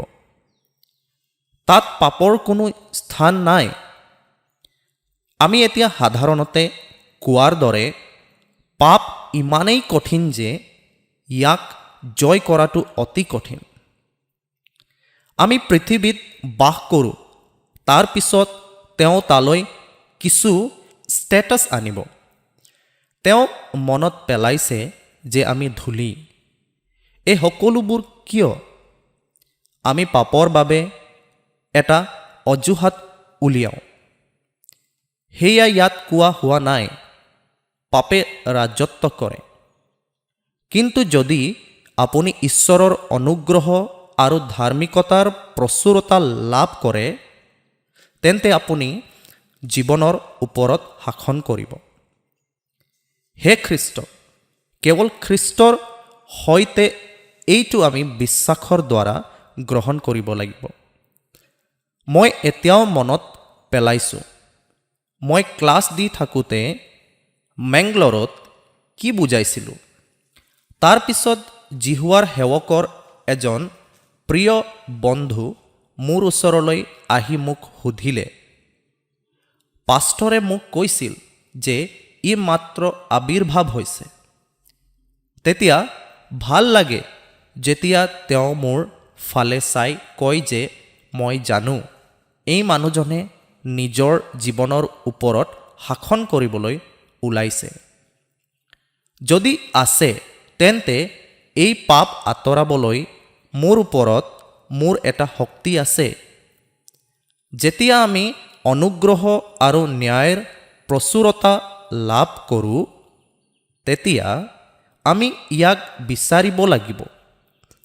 এয়া নহয় যে মই ইয়াক ভাল নাপাওঁ। বিশ্বাসৰ দ্বাৰা ন্যায়ীকৰণ যথেষ্ট। ই মূৰ্খামি। ঈশ্বৰে ইতিমধ্যে আমাক জীৱনত শাসন কৰিবলৈ শ্ৰেষ্ঠখিনি দিছে। তেতিয়া আমি ইয়াৰ সৎব্যৱহাৰ কৰিব লাগিব। ৰোমিয়া 5:1। এই কাৰণে আমি বিশ্বাসৰ দ্বাৰাই ধাৰ্মিক বুলি গণিত হোৱাত আমাৰ প্ৰভু যীশু খ্ৰীষ্টৰ দ্বাৰাই ঈশ্বৰে সৈতে আমাৰ শান্তি আছে। বিশ্বাসৰ দ্বাৰাই ধাৰ্মিকতা লাভ নকৰা আৰু তাৰ পিছত তাতেই ৰৈ যোৱা, যদি কেৱল বিশ্বাসৰ দ্বাৰাই ধাৰ্মিক হোৱাটোৱেই যথেষ্ট আছিল তেন্তে 4ৰ্থ অধ্যায়টোৰ সৈতে ৰৈ যোৱাটোৱেই যথেষ্ট হ'লহেঁতেন। কিন্তু ইয়াতে শেষ নহয়। বিশ্বাসৰ দ্বাৰা ন্যায়ীকৰণে আমাক কয় যে এইটো এটা আৰম্ভণি। ধাৰ্মিক হোৱাৰ পিছত আমি আমাৰ প্ৰভু যীশু খ্ৰীষ্টৰ দ্বাৰাই ঈশ্বৰৰ সৈতে শান্তিত আছোঁ। স্তৰ আন এটা শব্দ, ঈশ্বৰৰ শুভবাৰ্তা। পাপৰ কি হ'ল? মানুহে ঈশ্বৰৰ পৰা আঁতৰি গ'ল। আমি ইয়াক পঢ়িলোঁ যিশয়াৰ পুস্তক আৰু আন বহুতো অংশৰ পৰা আঁতৰি গ'ল। কিন্তু খ্ৰীষ্টৰ দ্বাৰাই, তেওঁৰ মুক্তিৰ দ্বাৰা, তেজৰ দ্বাৰাই, তেওঁ বিশ্বাসৰ দ্বাৰা ঈশ্বৰৰ লগত মিলন কৰিলে। যিসকলে বিশ্বাস কৰিলে আৰু স্বীকাৰ কৰিলে, যেতিয়া তেওঁ প্ৰায়শ্চিত কৰিলে, পাপ, এই শান্তি। যীশুৱে শিষ্যসকলৰ ওচৰলৈ আহি ক'লে, সন্তান, তোমালোকৰ শান্তি হওক। এইটো জগতত শান্তিৰ বিষয়ে নহয়। মই এই তেজ লৈ মোৰ পিতৃৰ ওচৰলৈ গৈ মিলন কৰিলোঁ আৰু তোমালোকৰ বাবে স্বৰ্গত বহিবলৈ সাজু হ'লোঁ। মই স্তৰত আছোঁ আৰু এতিয়া মই তালৈ গৈ পবিত্ৰ আত্মা পঠাম। যদি আপুনি সেই আত্মাৰ অনুসাৰে জীয়াই থাকে, তেন্তে আপুনি পৃথিৱীত থাকিলেও স্বৰ্গত বহিবলৈ গৈ আছে। তাৰ পিছত আমি তালৈ যাব লাগিব। ৰোমিয়া 5 অধ্যায় 2 পদ। আৰু যি অনুগ্ৰহত থিৰে আছোঁ, বিশ্বাসেৰে তেওঁৰ দ্বাৰাই সেই অনুগ্ৰহৰ ভিতৰলৈ সোমাবলৈ পায়। এইটোৱেই হৈছে আমি যি অনুগ্ৰহত থিয় দিছোঁ, অৰ্থাৎ অনুগ্ৰহৰ পথ। বাইবেলে কৈছে যে ন্যায় হৈছে সেই পথ, অনুগ্ৰহৰ পথ। এইটোৱেই হৈছে বিশ্বাসৰ পথ। যীশুৱে তেওঁক ক'লে, ময়েই বাট আৰু সত্য আৰু জীৱন। মোৰ যোগেদি নগ'লে পিতৃৰ ওচৰলৈ কোনো নাযায়। তাৰ পিছত আমি এই পথত প্ৰৱেশ কৰোঁ। বিশ্বাসৰ দ্বাৰা ধাৰ্মিকতা লাভ কৰাত, বিশ্বাসৰ দ্বাৰা এই অনুগ্ৰহৰ দ্বাৰা প্ৰৱেশ কৰিব পাৰোঁ। আমি মাত্ৰ বৰ্ড কৰিলোঁ আৰু এতিয়া আমি যাত্ৰা আৰম্ভ কৰিব লাগিব। পৰৱৰ্তী বাক্য, আৰু যি অনুগ্ৰহত থিৰে আছোঁ, বিশ্বাসেৰে তেওঁৰ দ্বাৰাই সেই অনুগ্ৰহৰ ভিতৰলৈ সোমাবলৈ পায়। গতিকে আমি এনেকৈ দেখা পালে দূৰৰ শেষত কি দেখিবলৈ পাওঁ? ঈশ্বৰৰ মহিমা হৈছে তাত মহিমামণ্ডিত প্ৰভু যীশুক সৰুকৈ দেখাটো। এয়া মাত্ৰ আৰম্ভণিহে। আমি প্ৰভু যীশুক মহিমাত বহি থকা দেখিব লাগিব। তাৰ পিছত ক্ৰুচ ঘূৰি আহে। আমি ক্ৰুচৰ মাজেৰে তাৰ ওপৰত উঠিলোঁ। আমি ক্ৰুচ লৈ কলৈ গ'লোঁ? যাত্ৰাত। আমি এতিয়া ক'ত আছোঁ? মহিমামণ্ডিত খ্ৰীষ্টই পাপৰ প্ৰায়শ্চিত্তৰ পিছত মহিমাৰ সোঁহাতে বহি আছে। সেই মুখখন চাব লাগিব। এতেকে ইমান মেঘৰূপ সাক্ষীয়ে আমাক বেৰি থকা দেখি, আহা, আমিও আটাই বাধা আৰু আমাক লগ ধৰি থকা পাপ দূৰ কৰি আমাৰ আগত থকা দৌৰৰ পথত ধৈৰ্যৰে দৌৰো হওঁ। লক্ষ্য হৈছে আগবাঢ়ি যোৱা। এইকাৰণে হে স্বৰ্গীয় আমন্ত্ৰণৰ ভাগী পবিত্ৰ ভাইবিলাক, আমি স্বীকাৰ কৰা পাচনি আৰু মহাপুৰোহিতলৈ অৰ্থাৎ যীশুলৈ মনোযোগ কৰা।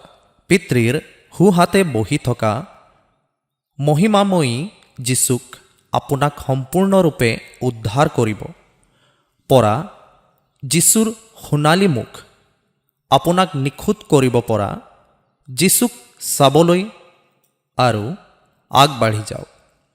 এই কথা কিমানজনে বুজি পায়? আমি ক'ত মিছা কথা কৈ আছোঁ? মুকলি ঠাইত পৰি থকাসকল। কালবাৰীৰ যোগেদি আমি যীশুখ্ৰীষ্টৰ অনুগ্ৰহৰ দ্বাৰা, তেওঁৰ ক্ৰুচবিদ্ধ হোৱাৰ দ্বাৰা, ঈশ্বৰৰ অনুগ্ৰহৰ দ্বাৰা, বিশ্বাসৰ দ্বাৰা ধাৰ্মিক হৈছোঁ আৰু আমি অনুগ্ৰহৰ পথত প্ৰৱেশ কৰোঁ। কথাটো ইয়াতেই শেষ নহয়, যাত্ৰা আৰম্ভ এতিয়া। প্ৰথম পদক্ষেপটো আমাৰ বাবে সহজ আছিল। আমি সেই অংশটোত উঠিলোঁ, কিন্তু এতিয়া আমি আমাৰ জীৱনটো অধ্যয়ন কৰিবলৈ ওলাইছোঁ। ঈশ্বৰৰ মহিমাৰ আশাত প্ৰশংসা কৰা। আমি যদি সঁচাকৈয়ে এই পথত আছোঁ, তেন্তে আমাৰ ওচৰত এই আশা আৰু অধিক থাকিব। ইয়াত আমাৰ আশা আৰম্ভ হয়। আমি অলপ পাম আৰু তাৰ পিছত আমি প্ৰগতিশীল চিন্তাৰে আগবাঢ়ি যোৱাৰ লগে লগে ই আমাৰ ওচৰত আৰু অলপ বেছিকৈ প্ৰকাশ কৰিবলৈ আৰম্ভ কৰিব। সেই মুখখনৰ সৰ্বোচ্চ বিন্দুলৈ আহিলে আমি কেতিয়াও চকু আঁতৰাই নিদিওঁ। কেৱল এইটোৱেই নহয়, আৰু আমি সকলোৱে উৰণি নোলোৱা মুখেৰে দৰ্পণত দেখাৰ দৰে প্ৰভুৰ গৌৰৱ চাওঁতে চাওঁতে সেই গৌৰৱৰ পৰা গৌৰৱ পাই আত্মাৰূপ প্ৰভুৰ দ্বাৰাই পৰিণত হোৱাৰ দৰে পৰিণত হৈ সেই একে মূৰ্তি হ'ব লাগিছোঁ। গতিকে যেতিয়া আমি আমাৰ অহা যোৱাত ঈশ্বৰৰ সন্মুখত থাকোঁ, তেতিয়া আমি সকলোৱে এই মহিমাময়ী প্ৰভুৰ ওপৰত ধ্যান কৰি জীয়াই থাকোঁ। আৰু তেতিয়া প্ৰশংসা আমাৰ প্ৰশংসা না এই পৃথিৱীত আৰু আমাৰ এই বুঢ়াজনক প্ৰশংসা কৰিবলৈ নহয়। প্ৰস্তুত আৰু সাজু হৈ থকাটো ঠিকেই আছে। আমি প্ৰশংসা কৰা নহয়। আমাৰ পত্নী আৰু ল'ৰা ছোৱালীৰ বাবে ঠাই আছে। আমি প্ৰশংসা কৰা নহয়। গতিকে পাচনিয়ে ক'লে, কিন্তু আমাৰ প্ৰভু যীশুখ্ৰীষ্টৰ ক্ৰুচত বাজে আন কোনো কথাত শ্লাঘা কৰা মোৰ পৰা দূৰ হওক। সেই ক্ৰুচৰ দ্বাৰাই জগতখনেই মোলৈ আৰু মই জগতখনলৈ ক্ৰুচত হত হ'লোঁ। তেওঁ তাৰ এটা অংশ। আমাৰ ক্ৰুচবিধ সেই ক্ৰুচৰ যোগেদি হৈছে। তেতিয়াহে আমি এই প্ৰশংসাৰ ওচৰলৈ আহিব পাৰিম। বিশ্বই ইয়াৰ বহুত শলাগ ল'ব। সেইবাবেই কোৱা হয় যে পৃথিৱী আৰু পৃথিৱীত যি আছে তাক ভাল নাপাব। ৰোমিয়া 5:3-4। অকল সেয়ে নহয়, কিন্তু নানা ক্লেশতো উল্লাস কৰোঁ হওক, কিয়নো আমি জানো যে ক্লেশে ধৈৰ্য, ধৈৰ্যই প্ৰমাণ, আৰু প্ৰমাণে আশা সাধন কৰে। গতিকে জীৱনৰ এই যাত্ৰাত এতিয়াও ঈশ্বৰৰ প্ৰক্ৰিয়া আছে। সকলোবোৰ দেখাত মাটিৰ দৰে, সোণৰ খনিৰ অক্সিজেনৰ দৰে। নহ'লে তাৰ ভিতৰত সোণ নাপাব। সেইটো কি? কেৱল মাটি। ই এক দীঘলীয়া প্ৰক্ৰিয়া। সেই পদ্ধতিটো শেষ হ'লে এটা সৰু ৰঙা ৰঙৰ ৰং দেখা দিয়ে। ফিল্টাৰ কৰিলে একোৱেই নহয়। এইটো এটা ডাঙৰ নলী। ভিতৰত ইফালে সিফালে সোণ আছে। কিন্তু সকলো চাফা কৰিলে অলপ অলপ পায়। তাৰ পিছত আছে অগ্নি পৰীক্ষা। সোণৰ দৰে গলি উলিয়াই অনা হয়। আমি কোৱা দৰে আমি যেতিয়া ইয়াত ওপৰলৈ উঠি যাওঁ তেতিয়া আমি আমাৰ বিশ্বাসৰ দ্বাৰাই ধাৰ্মিকতা লাভ কৰোঁ। চিন্তা কৰি চাই আছে, এটা বৃহৎ দল এনেদৰে মাটিত বহি আছে, কাৰণ জানিব পৰা হোৱা নাই। এই সত্যবোৰ জানিব পৰা নাযায়, গতিকে এইখিনিতে আমি নিৰ্মাণ কৰোঁ। আমাক শুদ্ধ কৰক। গতিকে আমি যেতিয়া পঢ়োঁ তাত দুখ আৰু সহনশীলতা আছে, তেতিয়া দুখৰ বৰ্ণনা কৰিবলৈ শব্দ নাই। অৰ্থাৎ আমি যেতিয়া এই পথত যাওঁ তেতিয়া আমি দেখিবলৈ পাওঁ যে ঈশ্বৰে আমাক পৰীক্ষা কৰি আছে। আমি এই কথা অলপ স্পষ্টকৈ জাকুবলৈ লিখা চিঠিখনত পঢ়িলোঁ। তাৰ পিছত আমি জাকুবৰ পত্ৰত পঢ়িবলৈ পাওঁ যে দুখ কষ্ট সহ্য কৰিব লাগে। অৰ্থাৎ আমি তাত পঢ়িছোঁ যে আমি জীৱনত সন্মুখীন হোৱা আৰু প্ৰতিকূলতাটো প্ৰশংসা কৰা বহুতো পৰীক্ষাৰ মাজেৰে শিথিলতাই শিথিলতা সৃষ্টি কৰে। তাত আমি পঢ়িবলৈ পাওঁ যে দৃঢ়তা হৈছে সেই কাৰ্য যাৰ দ্বাৰা আমি নিখুঁত আৰু সিদ্ধ হৈ পাৰোঁ। গতিকে ধৈৰ্য বা সহনশীলতা শব্দটোৰ অৰ্থ কোনোবাই জানেনে? সহনশীলতা প্ৰস্তুতি, সাজুতা। নীতি মানে যিজনে বিশ্বাস কৰে তাক অনুশীলন কৰে, সেইটোৱেই হৈছে সিদ্ধান্ত। আমাৰ দেশত আগতে সিদ্ধ আছিল। কিছুমান বিশ্বাস আছে যিবোৰত তেওঁলোকে বিশ্বাস কৰে। তেওঁলোকে ইয়াক এনেদৰে বিশ্বাস কৰে, তাৰ মাজতে বাস কৰে। সেই নথিবোৰ কেতিয়াবা এটা বিশেষ উদ্দেশ্যৰ বাবে অনুশীলন কৰা হয়।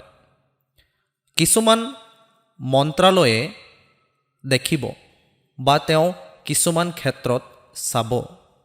যদি তেওঁ কৰিব বিচাৰে তেন্তে তেওঁ কেৱল সিদ্ধ হ'ব পাৰে। গতিকে ইয়াত সেইটোৱে শব্দ, অৰ্থাৎ যেতিয়া ঈশ্বৰে আমাক মাতিব তেওঁৰ কিছুমান বিশেষ উদ্দেশ্য আছে। তেওঁৰ উদ্দেশ্য আছে। গতিকে যদি আমি সেই লক্ষ্যত উপনীত হ'ব লাগিব, আমি সিদ্ধ হ'ব লাগিব। যদি ধাৰ্মিকসকল নিখুঁত বীৰ যিয়ে জীৱনক ঘৃণা কৰে আৰু বীণাৰ সৈতে গান গায়, তেন্তে কেৱল সিদ্ধসকলহে গাব পাৰে, অন্যথা গান শেষ হৈ যাব। তেন্তে সেয়াই পথ জীৱনৰ। কিন্তু তেওঁলোকে নিজাববীয়াকৈ বুজিব লাগিব যে আৰু ঈশ্বৰৰ পৰা অনা ঈশ্বৰৰ ভাস্কৰ্য, এই ৰূপবোৰ হ'ল বেচেল, অহলীয়া, এতিয়াও গলিত আত্মাৰে ভৰি আছে। তেওঁলোকৰ সৈতে কাম কৰা মানুহে ঈশ্বৰৰ আদৰ্শত এটা গঢ়ি তুলিব। আমি জানো যে নিয়ম চন্দুক অনুগ্ৰহ আৰু কৰোব সোণেৰে নিৰ্মিত আছিল। কভাৰ লেম্পবোৰ সকলো মিছৰৰ ৰূপৰ আছিল।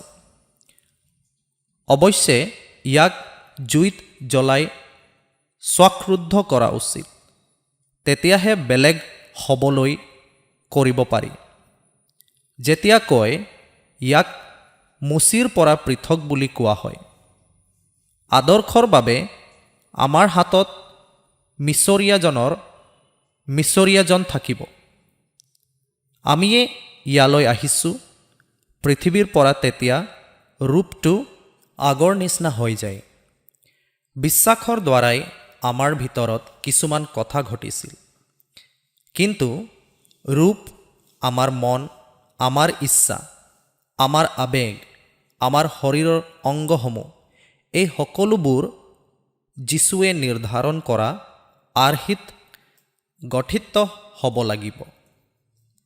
আমি খ্ৰীষ্টৰ মনত থাকিব লাগিব। আমি খ্ৰীষ্টৰ ইচ্ছা অনুসাৰে হ'ব লাগিব। আমি যেনেকৈ খ্ৰীষ্টেই ঈশ্বৰৰ ইচ্ছা পূৰ্ণতাত এই পৃথিৱীত বাস কৰিছিল আৰু তেওঁৰ কাম কৰিছিল, তেনেকৈয়ে হ'ব লাগে। আমি খ্ৰীষ্টৰ সেই প্ৰতিমূৰ্তিৰ প্ৰতি থকা উচিত। তেওঁ মন্দিৰৰ বাবে প্ৰাণ দিবলৈ সাজু। তেওঁলোকে ক'লে যে এই মন্দিৰটো ভাঙি পেলাওক, কাৰণ আমি ইয়াৰ পৰা নতুনকৈ নিৰ্মাণ কৰিবলৈ ওলাইছোঁ আৰু আমিও ঈশ্বৰৰ হাতত এক কাম কৰা উচিত। আমি কওঁ যে ইয়াক ভাঙি পেলাব লাগে। মই তেনেকৈয়ে কৈছোঁ। স্থানীয় ভাষাত ক'ব লাগে, কিন্তু এইবোৰ বাইবেলৰ শব্দ। অলপো ভাঙিবলৈ এৰি নিদিব। মই সেই নতুন সৃষ্টি হ'ব বিচাৰোঁ। তাৰ পিছত আমি সেই প্ৰকৃত ঠাইলৈ যাব লাগিব। যেতিয়া আমি বাক্যৰ সত্যতা বুজি পাওঁ, তেতিয়া আমাৰ প্ৰাৰ্থনা কক্ষ এটা প্ৰকৃত কৰ্মক্ষেত্ৰ হ'ব লাগিব। জগতক দিবলৈ অনুৰোধ কৰি সময় নষ্ট কৰাৰ পৰিৱৰ্তে আমি ঈশ্বৰৰ ইচ্ছা অনুসৰি কৰা কামৰ কেন্দ্ৰবিন্দুত থকা উচিত। পবিত্ৰজনে তালৈ আমাৰ প্ৰাৰ্থনা কক্ষলৈ আহিব লাগে। যেতিয়া আমি আমাৰ উদ্যম আৰু আমাৰ উদ্যম দেখিব, তেতিয়া পবিত্ৰজন নামি আহিব লাগিব। আব্ৰাহামৰ ওচৰলৈ আহিল। যেতিয়া পবিত্ৰ ঈশ্বৰে আপোনাক নামি আহিবলৈ কয়, তেতিয়া ধাৰণাটো হ'ল ভিতৰলৈ যোৱা। নামি অহাৰ প্ৰয়োজন নাই, কাৰণ ঈশ্বৰৰ সান্নিধ্যই আমাৰ ওপৰত আহিব আৰু সেই সান্নিধ্যৰ দ্বাৰাই তোমালোক শুদ্ধ হ'বা। শুদ্ধিৰ কথা আহিলে ইংৰাজীত চেণ্টিফাই এটা কথিত শব্দ। আমি পবিত্ৰ হ'ম। তাৰ পিছত আমাৰ সকলো অভ্যন্তৰীণ জ্বলন, আমাৰ একাগ্ৰতা, আমাৰ মনৰ প্ৰস্তুতি মাথো প্ৰয়োজন। সেই দৃঢ়তাক মনত ৰাখি যীশুৱে জেৰুচালেমলৈ যাত্ৰা কৰে। এয়া কোনো অস্থায়ী জীৱন নহয়। ই কেৱল পিতৃক সহায় কৰাৰ কথাহে। ৰজা হিচাপে শাসন কৰাটো আমাৰ পচন্দ। ই হৈছে স্বৰ্গীয় হোৱাৰ পচন্দ। আমি সেই আধ্যাত্মিক সত্যবোৰ নিজৰ ভিতৰত বিনিয়োগ কৰিব লাগিব। যেতিয়া আমি আমাৰ ভিতৰৰ শৰীৰৰ অংশবোৰ চাওঁ, তেতিয়া ই কেৱল বেলেগ হ'ব পাৰে, কাৰণ মোৰ আহ্বান পৃথিৱীৰ আহ্বান নহয়। মোৰ আহ্বান স্বৰ্গৰ আহ্বান। সেই চেতনা আমাৰ ওচৰলৈ আহিব লাগে। দুখত প্ৰশংসা থাকিব লাগে। আশা হেৰাই নাযায়। আশা হেৰাই নাযায়, কাৰণ আমি জানো যে ই আমাক প্ৰভুৰ পৰীক্ষালৈ আনি তেওঁৰ সিদ্ধতালৈ লৈ যাব ঘটিছে। সেই আশা কি? ঈশ্বৰৰ মহিমাৰ বাবে আশা আমাৰ ওচৰত এই আশ্বাস আছে যে সেই আশাই আমাক ঈশ্বৰৰ মহিমাৰ ওচৰলৈ লৈ যাব। ৰোমিয়া 5:5 আৰু খাই লাজত নেপেলায়, কিয়নো আমাক দিয়া পবিত্ৰ আত্মাৰ দ্বাৰাই আমাৰ হৃদয়ত ঈশ্বৰৰ প্ৰেম বাকি দিয়া হৈছে। ইয়াৰ অৰ্থ হৈছে ঈশ্বৰৰ প্ৰেম আমাৰ হৃদয়ত ঢালি দিয়া হৈছে। কিয় সুমুৱাই দিয়া হয়? এটা বাক্যৰে তোমাক প্ৰমাণ কৰিব পাৰিম। ৰোমিয়া 8 অধ্যায় 35 পৰা 38 পদলৈকে পঢ়ক। খ্ৰীষ্টৰ প্ৰেমৰ পৰা কোনে আমাক বিচ্ছিন্ন কৰিব পাৰে? ক্লেশ বা সংকট, তাড়না বা আকাল, বস্ত্ৰহীনতা বা প্ৰাণ সংশয় বা তৰোৱাল, এইবোৰে পাৰেনে? এই বিষয়ে লিখাও আছে, আমি তোমাৰ নিমিত্তে ওৰে দিনটো হত হ'বই লাগিছোঁ। কাটিবলৈ নিয়া মেৰৰ দৰে আমি গণিত হ'লোঁ। তথাপি আমাক প্ৰেম কৰা জনাৰ দ্বাৰাই এই সকলো কথাত আমি জয়তকৈও জয়যুক্ত। কিয়নো আমাৰ প্ৰভু খ্ৰীষ্ট যীশুত ঈশ্বৰৰ যি প্ৰেম, তাৰ পৰা মৃত্যু বা জীৱন, স্বৰ্গদূত বা আধিপত্য, বৰ্তমান বা ভৱিষ্যত, বিষয় বা পৰাক্ৰম, ওপৰ বা তল বা আন কোনো সৃষ্ট বস্তুৱে আমাক বিচ্ছিন্ন কৰিব নোৱাৰে। মোৰ এনে দৃঢ় বিশ্বাস আছে। কিমান মানুহে বুজি পালে? তেতিয়া ইয়াৰ বাবে ঈশ্বৰৰ প্ৰেম আমাৰ হৃদয়ত দিয়া হৈছে। পাচনীসকলৰ দৰে জগতৰ সকলো বস্তু আমাৰ বাবে অসম্ভৱ নহয়। মোক এই প্ৰেমৰ পৰা পৃথক কৰিবলৈ মই বিশ্বাস কৰোঁ যে কোনো শক্তিয়ে মোক এই আশাৰ পৰা পৃথক কৰিব নোৱাৰে। তাৰ পিছত দুখ কষ্টৰ মাজেৰে যেতিয়া আমি এই প্ৰক্ৰিয়াটোলৈ আহোঁ, তেতিয়া আশা হেৰাই নাযায়, কাৰণ আমাক দিয়া পবিত্ৰ আত্মাৰ দ্বাৰাই ঈশ্বৰৰ প্ৰেম আমাৰ হৃদয়ত ঢালি দিয়া হয়। কোনো শক্তিয়ে আমাক ঈশ্বৰৰ সেই প্ৰেমৰ পৰা পৃথক কৰিব নোৱাৰে। প্ৰতাৰিত আত্মাই আত্মাক জগতলৈ টানি অনাটো সম্ভৱ নহয়। কাৰণ কি? পবিত্ৰ আত্মাৰ দ্বাৰাই ঈশ্বৰৰ প্ৰেম আমাৰ হৃদয়ত ঢালি দিয়া হয়। ৰোমিয়া 5 অধ্যায় 9 পদ।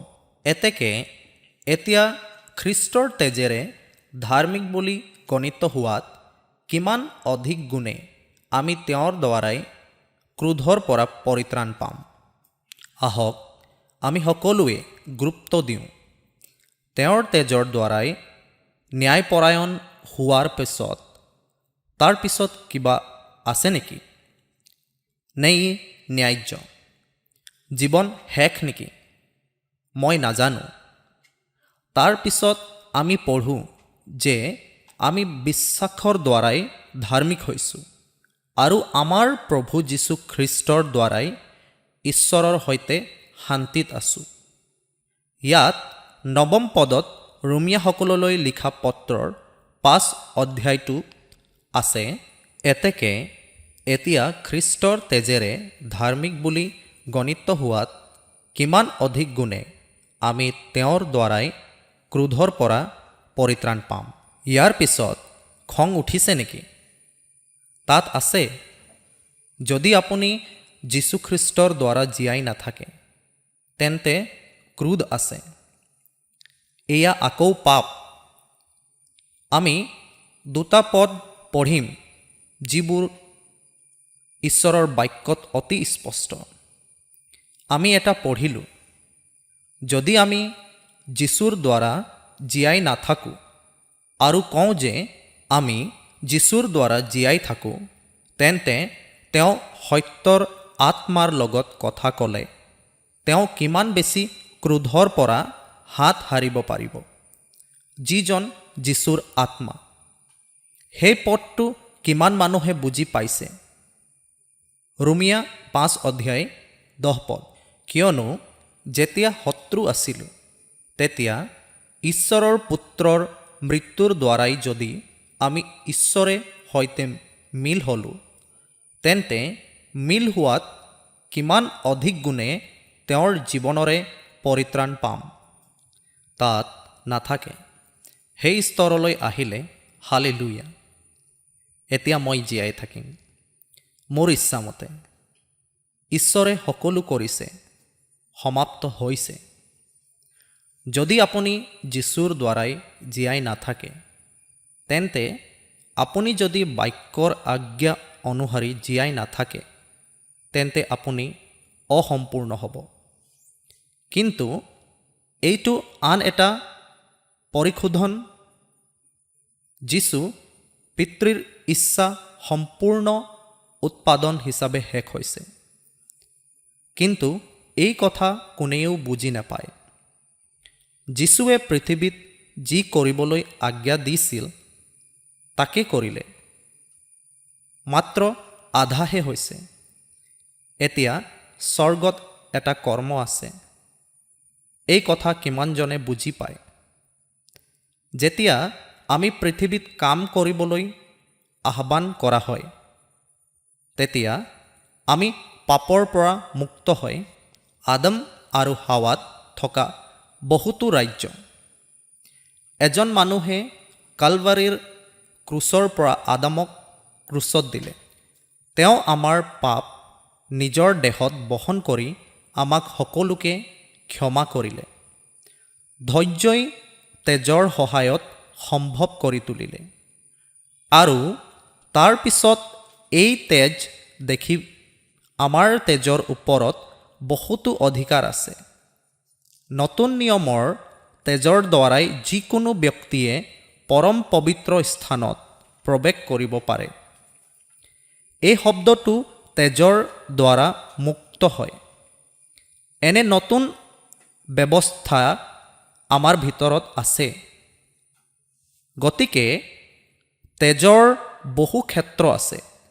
তদুপৰি তেওঁ নিজৰ শৰীৰৰ উৰণিখন ফালি আমাৰ বাবে এক নতুন জীৱন ধাৰণৰ পদ্ধতি প্ৰতিষ্ঠা কৰিলে।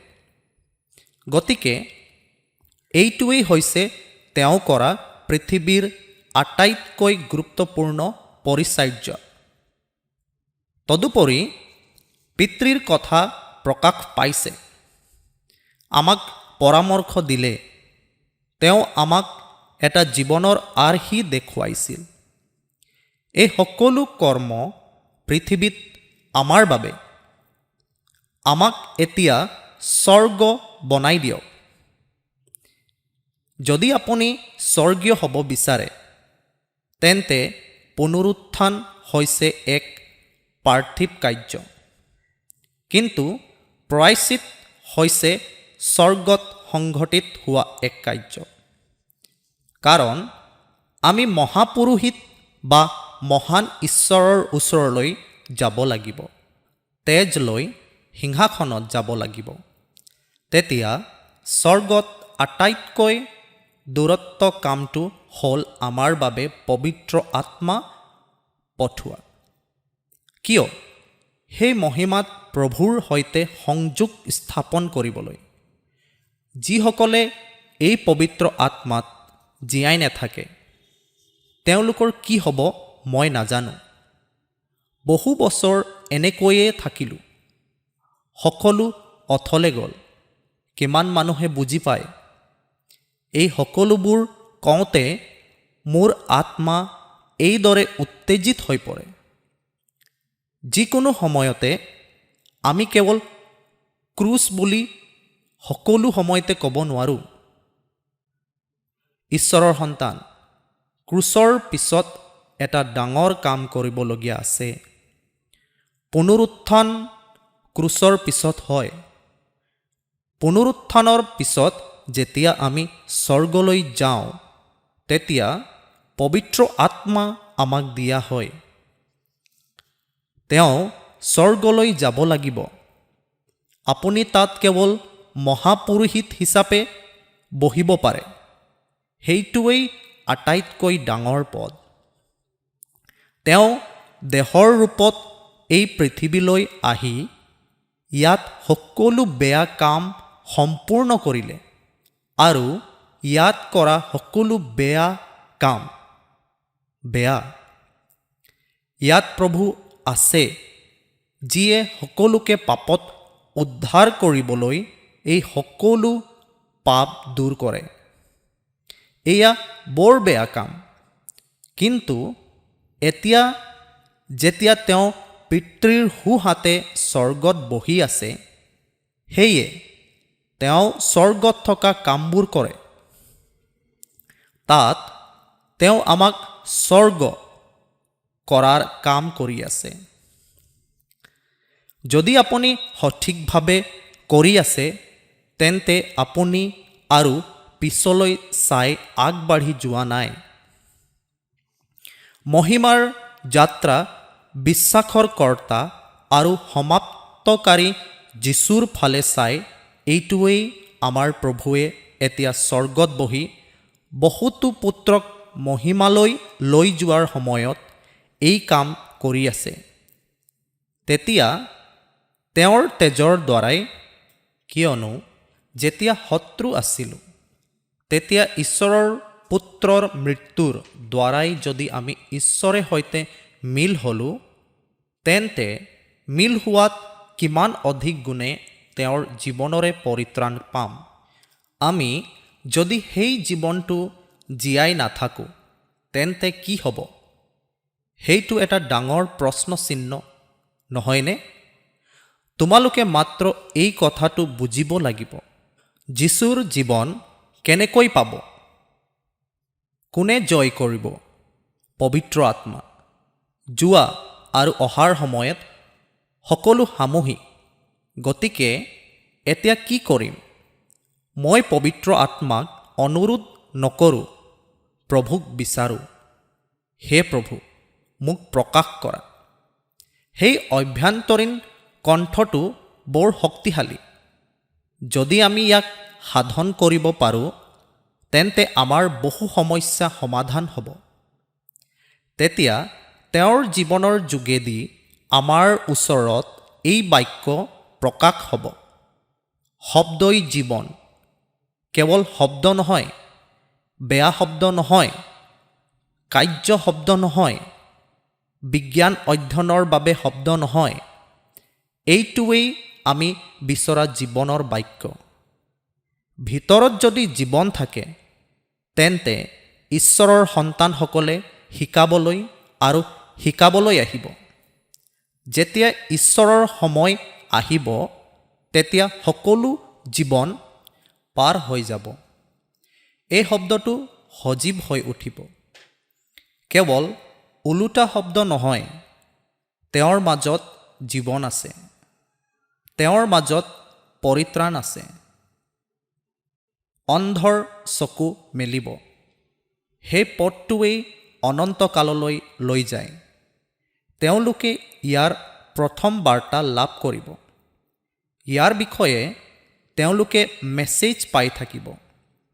তেতিয়া তেওঁৰ মাজত আৰু কিমান জীৱন থাকিব, সি তাৰেই জীৱন যাপন কৰিব। তেওঁৰ ক্ৰোধৰ পৰা আৰু কিমান পৰিত্ৰাণ পাব, সেই দুটা পদ ধৰি ৰাখক। এটা হৈছে 1 যোহন 4:10। ঈশ্বৰক যে আমি প্ৰেম কৰিলোঁ, এনে নহয়, কিন্তু তেওঁহে আমাক প্ৰেম কৰিলে আৰু আমাৰ পাপৰ প্ৰায়শ্চিত হ'বলৈ নিজ পুত্ৰক পঠাই দিলে।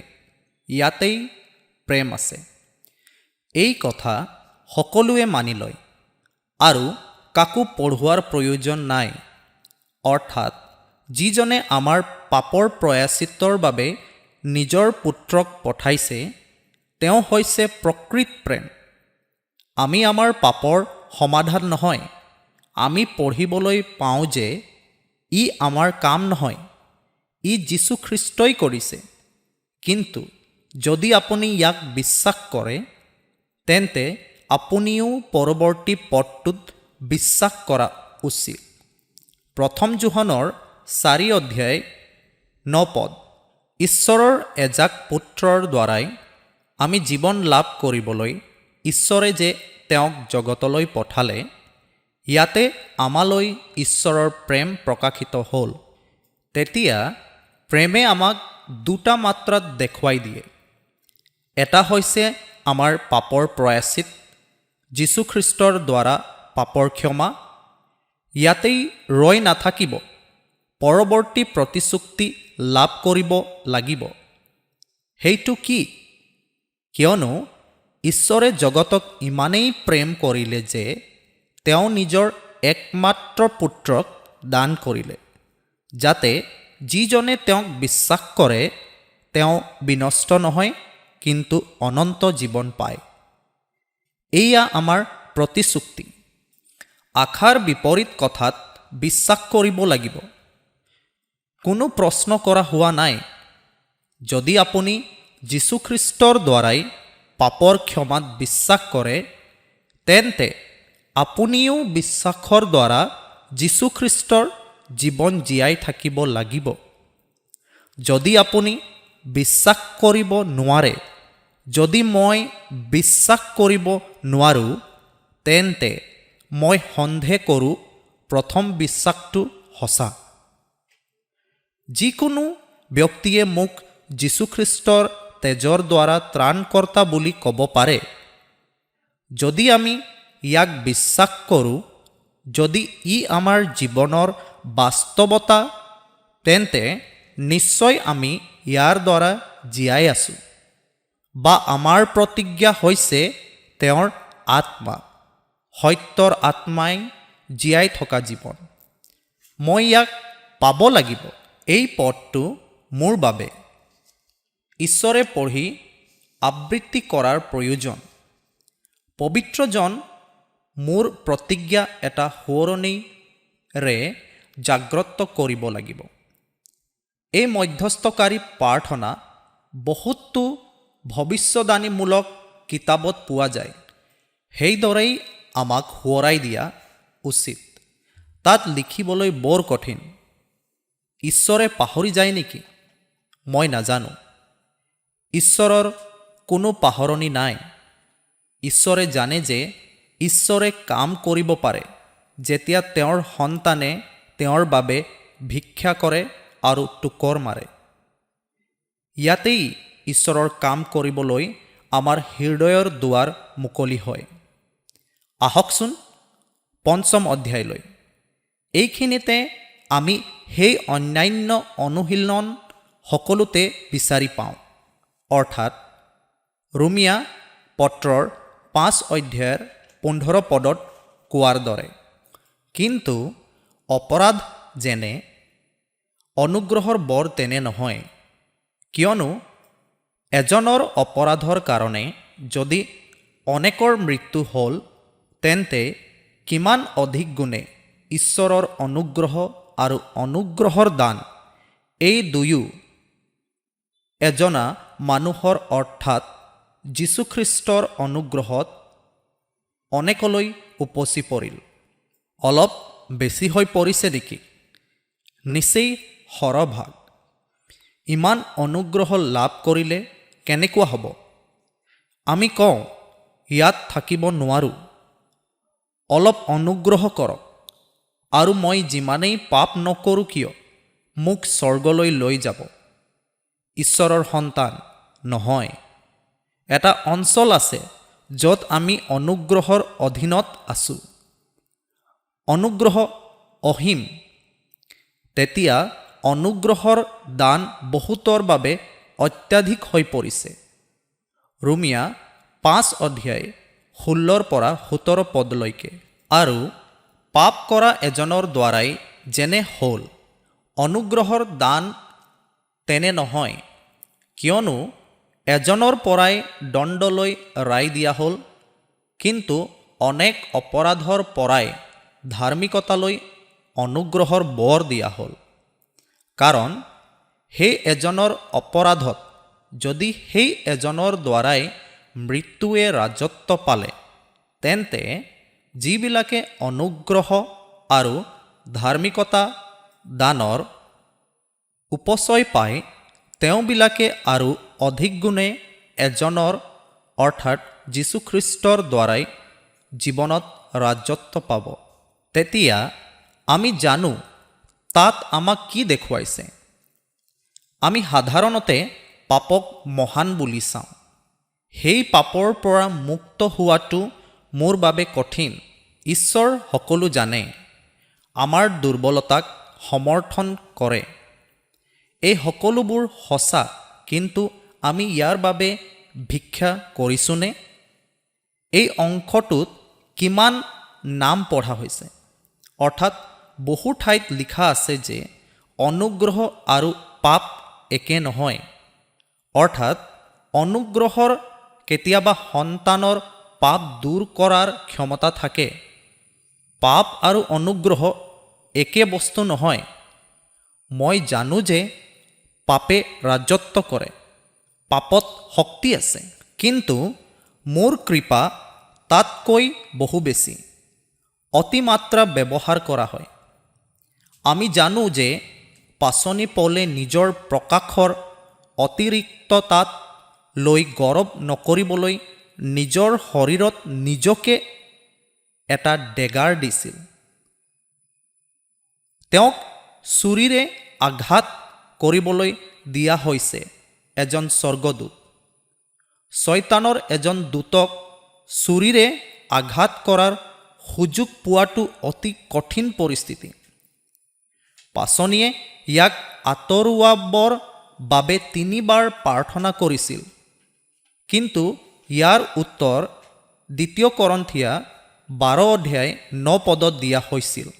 তাতে তেওঁ মোক ক'লে, মোৰ যি অনুগ্ৰহ সেয়ে তোমালৈ জুৰিব, কিয়নো দুৰ্বলতাত মোৰ শক্তি সিদ্ধ হয়। এতেকে খ্ৰীষ্টৰ শক্তি যেন মোত বাস কৰে, তাৰ নিমিত্তে বৰং মই মহা আনন্দেৰে মোৰ নানা দুৰ্বলতাত শ্লাঘাহে কৰিম। আমি সেই দূতজনক সলনি হোৱা দেখা নাপাওঁ, কিন্তু প্ৰভুৱে কৈছে, মোৰ সন্তান, তোমাৰ বাবে মোৰ অনুগ্ৰহ যথেষ্ট। আপুনি যি পৰিস্থিতিতেই নাথাকক কিয়, ইয়াক অতিক্ৰম কৰিবলৈ আৰু ইয়াক অতিক্ৰম কৰিবলৈ তাত দৃঢ়তাৰে থিয় দিবলৈ মোৰ কৃপা আছে। সেইবাবেই আমি অনুগ্ৰহৰ বাবে প্ৰাৰ্থনা কৰাটো প্ৰয়োজন। আমি আত্মবিশ্বাসেৰে ল'ব লাগিব। এয়া কোনো সৰু উপকাৰ নহয়। এইটো এনেকুৱা এটা ক্ষেত্ৰ নহয় যিটো বিশ্বাসৰ দ্বাৰা দুখমুক্ত হোৱাৰ ক্ষেত্ৰত বিচাৰি পোৱা যায়। জীৱনত সৰ্বোচ্চ ৰাজত্ব কৰিবলৈ হ'লে আমি বিশ্বাস থাকিব লাগিব আৰু অনুগ্ৰহ লাভ কৰিব লাগিব। সেই অনুগ্ৰহৰ পূৰ্ণতাত যীশু অনুগ্ৰহ আৰু সত্যৰে পৰিপূৰ্ণ হৈ পৰিল। মাজে মাজে এই বিষয়ে পিতৃৰ ওচৰত প্ৰাৰ্থনা কৰোঁ। যদি অনুগ্ৰহ আৰু সত্যৰে পৰিপূৰ্ণ এই পৃথিৱীলৈ কোনো পুত্ৰ পঠোৱা হয়, যদি তুমি মোক তোমাৰ মহিমাত তোমাৰ পুত্ৰ হ'বলৈ বাছি লৈছিলা, তেন্তে মই তাত সমৃদ্ধিশালী হলোহেঁতেন পিতৃ। তেতিয়া ঈশ্বৰৰ লগত আমাৰ কথা বতৰা সদায় ভাল হয়। ফেলোশ্বিপ হ'ল যেতিয়া আমি এই প্ৰতিজ্ঞাবোৰত আবদ্ধ হৈ থাকোঁ আৰু আশাৰ বিপৰীত কথা বিশ্বাস কৰি সেই আশাৰ সৈতে সহমতত উপনীত হওঁ। সেই সংগতিত যেতিয়া চলিবলৈ আৰম্ভ কৰে, তেতিয়া অনুগ্ৰহৰ প্ৰচুৰতা থাকে। কোনো শয়তানে তাত উপনীত হ'ব নোৱাৰে। 1 যোহন 5 অধ্যায় 18 পদ। আমি জানো যে যিকোনো ঈশ্বৰৰ পৰা জন্ম পোৱা হয়, তেওঁ পাপ নকৰে, কিন্তু ঈশ্বৰৰ পৰা জন্ম পোৱা জনাই নিজকে ৰাখে আৰু পাপ আত্মাই তেওঁক স্পৰ্শ নকৰে। ঈশ্বৰৰ সন্তানসকলক সাপ, বিচ্ছু আৰু শত্ৰুৰ সকলো শক্তি থেতেলিয়াই পেলোৱাৰ ক্ষমতা দিয়া হৈছে। যেতিয়া তেওঁ প্ৰচুৰ অনুগ্ৰহত জীয়াই থাকে, যেতিয়া তেওঁ প্ৰচুৰ ধাৰ্মিকতাৰে জীয়াই থাকে, যেতিয়া তেওঁ প্ৰচুৰ বাক্যৰে জীয়াই থাকে, যেতিয়া তেওঁ প্ৰচুৰ প্ৰাণেৰে জীয়াই থাকে, তেতিয়া তেওঁ শত্ৰুৱে ওচৰ চাপিব নোৱাৰে। ঈশ্বৰৰ সন্তান যেতিয়া মই প্ৰায়ে সেই ক্ষেত্ৰবোৰৰ কথা ভাবোঁ, তেতিয়া ইয়াত সমৃদ্ধিৰ কথা আহিলে এটা ডাঙৰ বৃত্ত আছে, আমাক আগুৰি আছে। এটা মহান আত্মাৰ বৃত্তই পাৰ হ'ব নোৱাৰে। মই আপোনালোকক এটা অভিজ্ঞতা কওঁ। যেতিয়া সকলোৱে আত্মাৰে উপাসনা কৰি আছিল, তেতিয়া কোনোবাই কান্দি কান্দি মোৰ ওচৰলৈ আহি মোক ক'লে, মই বাপ্তিস্মা লৈছিলোঁ, কিন্তু মই হেৰুৱালোঁ আৰু মই ইয়াক ঘূৰাই পাব বিচাৰোঁ।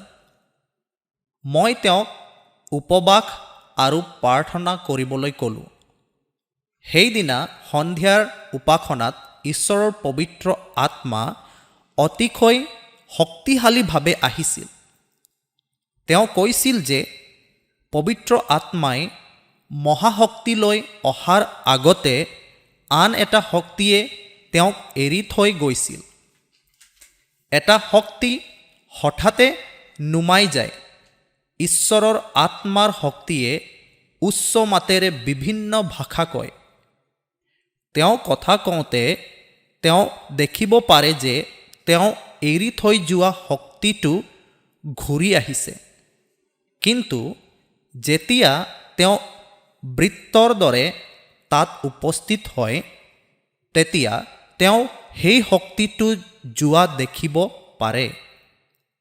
ই আক্ৰমণ কৰিবলৈ আহি আছে, কিন্তু যেতিয়া তেওঁ সেই বেল্টৰ ওচৰলৈ আহে, তেতিয়া এনে লাগে যেন সেই শক্তিটোৱে বেৰত খুন্দা মাৰি পিছুৱাই গৈ আছে। জানেনে কি? সেই সময়ত মই আধ্যাত্মিক ক্ষেত্ৰত আছিলোঁ। সেই ভাইটি, আমি প্ৰাৰ্থনা কৰাৰ সময়ত আমাৰ এটা ডাঙৰ আধ্যাত্মিক বৃত্ত আছিল। আন শক্তি ক'তো নাপাব। তাৰ পিছত আমাৰ জীৱনত যেতিয়া আমি ৰাতিপুৱা কেইঘণ্টামান ঈশ্বৰৰ সান্নিধ্যত বহি ঈশ্বৰৰ সৈতে মিলনত ঈশ্বৰৰ বাক্যৰ ওপৰত ধ্যান কৰোঁ আৰু প্ৰকৃততে আধ্যাত্মিক পৰিৱেশত ওলাই আহোঁ, তেতিয়া আমি জানো যে আসুৰিক শক্তিবোৰ আমাক অধিকাৰ কৰিব নোৱাৰে। এইটোৱে হৈছে আমি চিৰদিন জীয়াই থকা উচিত। ইয়াৰ অবিহনে আমি পৃথিৱীৰ দৰে জীয়াই থাকিব নোৱাৰিলোহেঁতেন আৰু এনেকৈ জীয়াই নাথাকিলোহেঁতেন। তাৰ পিছত আমি কম, আপুনি পৰীক্ষক নে? এই সকলোবোৰ পৰীক্ষকৰ পৰামৰ্শ। ই মূৰ্খামি। ঈশ্বৰৰ সন্তান, তেওঁ আমাক যীশুখ্ৰীষ্টৰ দ্বাৰাই এই প্ৰচুৰতাত জীয়াই থাকিবলৈ মাতিছে। যেতিয়া আমি তেওঁৰ জীৱনৰ পৰা লাভ কৰিবলগীয়া সকলো অনুগ্ৰহ আৰু সত্যৰ প্ৰচুৰতাত জীয়াই থাকিবলৈ আৰম্ভ কৰিছোঁ, মোক শক্তি প্ৰদান কৰা খ্ৰীষ্টৰ দ্বাৰাই মই সকলো কামৰ বাবে যথেষ্ট। কাৰণ ইয়াক অতিক্ৰম কৰাটোৱে আমাৰ জীৱন। লগতে শয়তানে আমাক বলটো আগলৈ পিছলৈ লাথি মাৰিবলৈ মাতিব পৰা নাছিল। শান্তি না সুখ নেদেখি কিছুমান মানুহৰ জীৱন সদায় ব্যৰ্থতাৰ কথা। ঘৰত শান্তি নাই, পৰিয়ালত শান্তি নাথাকে, য'তেই নাযাওক কিয় শান্তি নাথাকে। তেওঁ আমাৰ জীৱন নহয়। যিসকলে আমাক আবদ্ধ কৰি ৰাখিছে, তেওঁলোকৰ পৰা আঁতৰি থাকক। ই হৈছে ন্যায় আৰু শান্তিৰ প্ৰচুৰতা। কিয়নো ভোজন বা পান কৰাই ঈশ্বৰৰ ৰাজ্য নহয়, কিন্তু ধাৰ্মিকতা, শান্তি আৰু পবিত্ৰ আত্মাৰ আনন্দ, এইবোৰহে ঈশ্বৰৰ ৰাজ্যৰ সাৰ। তেতিয়া সেইটোৱেই আমাৰ জীৱন। ৰোমিয়া উপদেশক 5:21 এইকাৰণে যি ঠাইত পাপ অধিক হ'ল, সেই ঠাইত অনুগ্ৰহ একেবাৰে উপচি পৰিল। এয়া ঈশ্বৰৰ সন্তানসকলৰ ৰাজ্য। তাৰ পিছত ৫ম অধ্যায়ত ইয়াৰ সকলো ব্যৱহাৰিক দিশৰ ওপৰত কেইবাবাৰো ধ্যান কৰিব লাগিব। তেতিয়া আহক এই জীৱনলৈ। এয়া হ'ব জীৱন। ইয়াৰ সেই এটা ৰূপৰেখা আপোনাৰ ভিতৰত থাকিব লাগে। কিছুমান পদক্ষেপ আপোনাৰ ভিতৰত জানিব লাগিব। সেইবোৰ সৃষ্টি কৰি থাকিব লাগিব। এইটো তেওঁৰ প্ৰতিজ্ঞা আৰু ঈশ্বৰৰ আগত সঠিক। সেই বিশ্বাসত আমি যেতিয়া কওঁ, তেতিয়া মোৰ অধিকাৰ কাৰণে তেওঁলোকক অচিনাকি আৰু বিদেশী বুলি কয়। অৰ্থাৎ আমি এই ধন্য জীৱনলৈ আহিব পাৰোঁ। আমাৰ প্ৰভু যীশুখ্ৰীষ্ট, আমাৰ পৰম পবিত্ৰ ঈশ্বৰ, আপোনালোক সকলোলৈকে অধিকভাৱে আশীৰ্বাদ কৰক। আমেন।